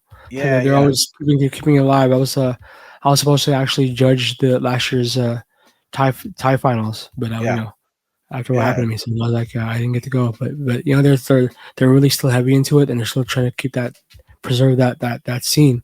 And there's still a good amount of folks who always check for DJ battles out there. I mean, I judged a bunch of DMC Thailand finals, and they're hardcore. You know what I mean? They're really dope. Yeah, and it really comes down to the community supporting it overall. Because if our numbers grow, if the number of DJs that enter grow, more and more, support will come for us to grow this beyond. We're already around the world in terms of the amount of branches that we have, but the history of DMCs and what Dan and Alex, the coordinators up top with us, are trying to do is just continue Tony's legacy of being that platform, and he's done an amazing job. And I encourage people to learn about Tony's story and his backstory about what he's done as the founder of DMC and where he started on the boat. Like that's kind of crazy story. Yo, that's if there's anyone who needs their flowers. Yeah. And someone we need to bubble wrap is definitely Tony Prince, because if it wasn't for Tony Prince, oh my goodness, yo. I mean, birthed the careers of how many people? Yeah. You know what I mean? Yeah, exactly. And we really lost one person, and I like I said, I gotta rest in peace my big brother, Clark Kent, who was very instrumental in the later years of the new music seminar. Right. Like I said, I always say, like, if it wasn't for him, I wouldn't be known, because before DMCs, I was in the seminar battles, and he was the one who pretty much for him, DJ Scratch, Richie Rich not picking me in that battle, I wouldn't be known. You know what I mean? Like, he gave me that platform. Yeah. So like I said, we give flowers to all these folks who that's on a bigger scale, right? Because that's the overall organizations, but big up everybody who puts on a DMC heat in the city. Yeah. Exactly. That's not easy. Like I said, that's not easy. Yeah. But just realize that they're putting on a platform, a stage for you to perform on, and show you do your things, and that that's a stepping stone to something else. So so come support. If you happen to be in the room, if a DJ battle happens, it doesn't matter what it is, if it's a DMC or whatever, come and support it. You know what I mean? Definitely support it. Yeah, and stuff like what you're doing here and the platforms that are out there, it's good that it's supported all around the world, just because the more attention it gives, you give it, the further we can kind of go along with it. So if anybody's in this, is definitely this is the year to kind of be in Tokyo and meet and greet with Tony Prince, meet and greet with Dan and the rest of the team and all the branches, and take those pictures while we're all still here, man. You know what I mean? Like, tomorrow's not promised. Yeah. And you know what I mean? Like I said, I definitely can't wait to, take a picture with Tony, man, because he's like I said, he put up so many, so much opportunities for us. You know what I mean? Yeah. And it's DMC's 40th anniversary. Like I said, man, this is, if you've been putting off going to Japan, this is definitely the year to go. Straight up. Yeah, 100%. Especially if you're a DJ, especially if you're a scratch DJ, come and join make it. There will be sessions, scratch DJs. Yeah. There will be sessions there. Don't worry. Yeah, exactly, right. And think about it, I would love to make, like I've been talking to Antrix, and hopefully if time permits, if venues permit, I would love to have panel discussions. You know what I mean? Something for us to kind of all get together and talk about, like, how we can keep this legacy of DMC and just DJ competitions alive. You know what I mean? Yeah. Because there's so many DJs, that, like I said, this is the one universal language as scratchers, as beat jugglers, as DJs that we speak. It doesn't matter, we don't have to speak our language, but we all speak this. We know exactly who's dope, and how it, we share this information together. You know what I'm saying? So come through and join us. Yeah, the panel, like stuff like this, or a panel discussion is being considered, and we're just trying to give anybody that comes to the DMCs an experience that is going to be valuable in many different respects, whether it's entertainment, education, and overall, like if this is the perfect time to kind of connect with those top dogs in the turntables community, because we're all trying to celebrate 40 years of DMC. So this is the year. 100%. I agree. Man, is there anything else that we haven't covered as far as or maybe important? Is there any deadlines that you maybe know off the top of your head that we should let the crowd know? as far as like the DMC USA finals, maybe for one. I think because we. Yeah, number one with the DMC USA, the deadline to enter online is June 15th. That's for everyone, excluding the champion Kid RC3. June 15th is your deadline to enter for the Classic or the Open. It's coming up, y'all. Coming up. That same deadline is for the global wild card for the Scratch, the Classic, and the Open. All of our judges are going to be taking a couple weeks to kind of get through those submissions. So we want to make sure you get your stuff in on time. The DMC USA Finals is happening August 9th. Right now it's at the Midway. It could change, but it's at the Midway. Tickets will go on sale for the DMC World Finals and the USA Finals about 3 months before the actual dates, which should open soon. So just stay tuned into the social medias for both channels. If you're looking to support or help with the USA Finals, you can always reach out to me through the Instagram at DMC USA Official or DMC DJ Champs. Other than that, man, like it's where the DMC USA is just open to working and partnering with anybody that's looking to contribute to it. It is me and a couple other people like yourself, Short, and my homie Slop, and whoever else we're partnering with. We're just trying to maintain this, and shout out to Precision and Donnie D. They're very much still a part of this. Precision is dealing with some health issues, but I keep in contact with him to make sure that he's involved, and I hope to have him here at the USA Finals. Big up Precision, man. Yeah. But big up to you too, man, for recovering and being right back here. So I'm glad. You, bro.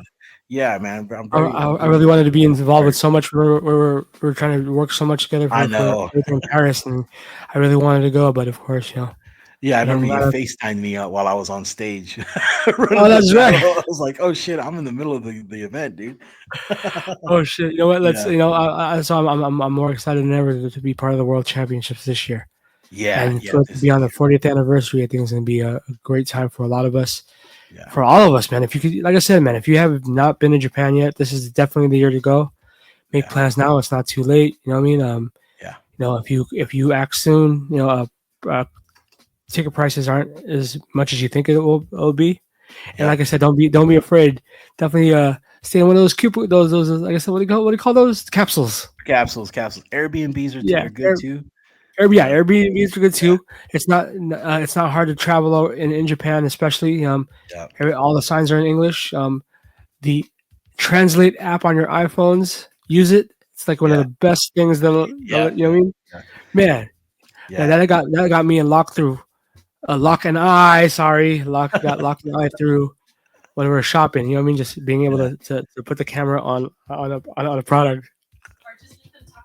We did that too. Let them talk into like at the hotel. We let them talk into the phone, and after it would just translate.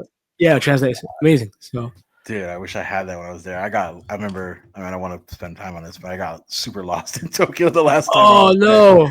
Yeah, I was like 3 hours out of Tokyo near Mount Fuji, and I was 3 hours. Yeah, I didn't know how you went that far. Yeah, there was a day where I was like, "Hey, do any of you guys want to go Mount Fuji?" And you were like, "No, we're practicing." I was like, "I think I'll just take a train out there." And I nothing's in English, so I was like, "Oh shit!" So I got on the blue line, then got on the green line, and then I got on a train that looked like Thomas the Engine, and then ended up near Mount Fuji. And the fucked up part was when I got there, it was all fucking clouds, and I was like, "Oh, you son of a bitch!" So and then I didn't know how to get home. And so luckily I went to this tourist spot, and I was like talking to the employee there. I was just, how do I get back to Tokyo? And he was like, take that bus. And the bus took me 3 hours back home. I was like, oh my God, I'm never doing that again. I gotta have something. So kids, Translate app is everything. Translate app, 100%. Yeah, man. If you could join us this year in Tokyo, please do.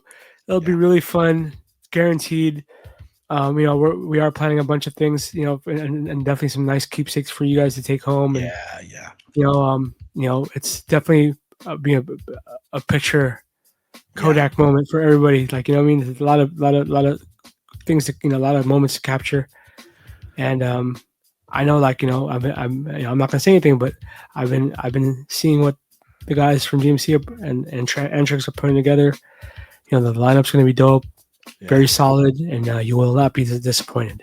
All right, so 100%. Yeah, and if you're down, I'm down to go digging with y'all.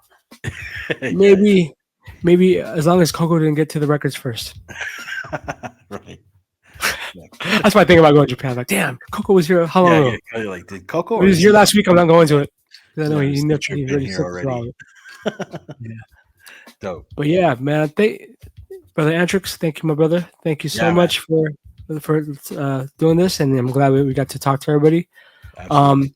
Like I said, if you guys have, you know, we'll probably do this again as another final. You know, maybe when the U.S. finals come along, or we can have another table talk when, you know, we have more other important things, deadlines happen and stuff like that. Yeah, maybe right before the World Finals, we could talk about the finalists. Yeah, for sure. That'd be dope. Preview what happened in the national finals. Absolutely, that'd be sick. That'd be sick. Yeah, good shit. I appreciate you. Thank you. No, right on you, man. Thank you for doing this, and big up everybody in the room sticking around. You know, we'll do this again. Definitely follow the socials, and you know, keep in touch with everything that's happening on DMC. If you follow, you should already be following DMC DJ Champs. Yeah. And DMC USA official, correct? Correct. Yeah. Yeah. If you buy a hat, you support the DMC Scratch. So, you know what? Show them that hat real quick. Yeah. Show that. So this is the hat. Oh, you can see the logo. Look at that. And it's our 2025 year hat. So if you purchase the hat, all that money goes towards the DMC Scratch champion. You'll see it on the website. We have some buttons too that we printed. I don't know if you can see it, but oh yeah, there you go. Put in. Yeah, if you donate even $1, if you see that, I don't know if you can see that, but it's a USA, it's USA pins for anybody that supports. We're just trying to get this community base around it. I'm about to cop mine right now after we get off. Yeah, I appreciate it. That hat looks dope. So all right, yo, chat room, take care. Thank you guys so much for joining us for this episode of Table Talk. We'll be doing this very soon again, and stay tuned for the raid, man. We're about to send this to my brother DJ B. But yeah, thanks for tuning in, y'all. Take care. Peace. Antrix, see you, bro. Thank you, man. Jump after this. All right. Peace. Later, y'all.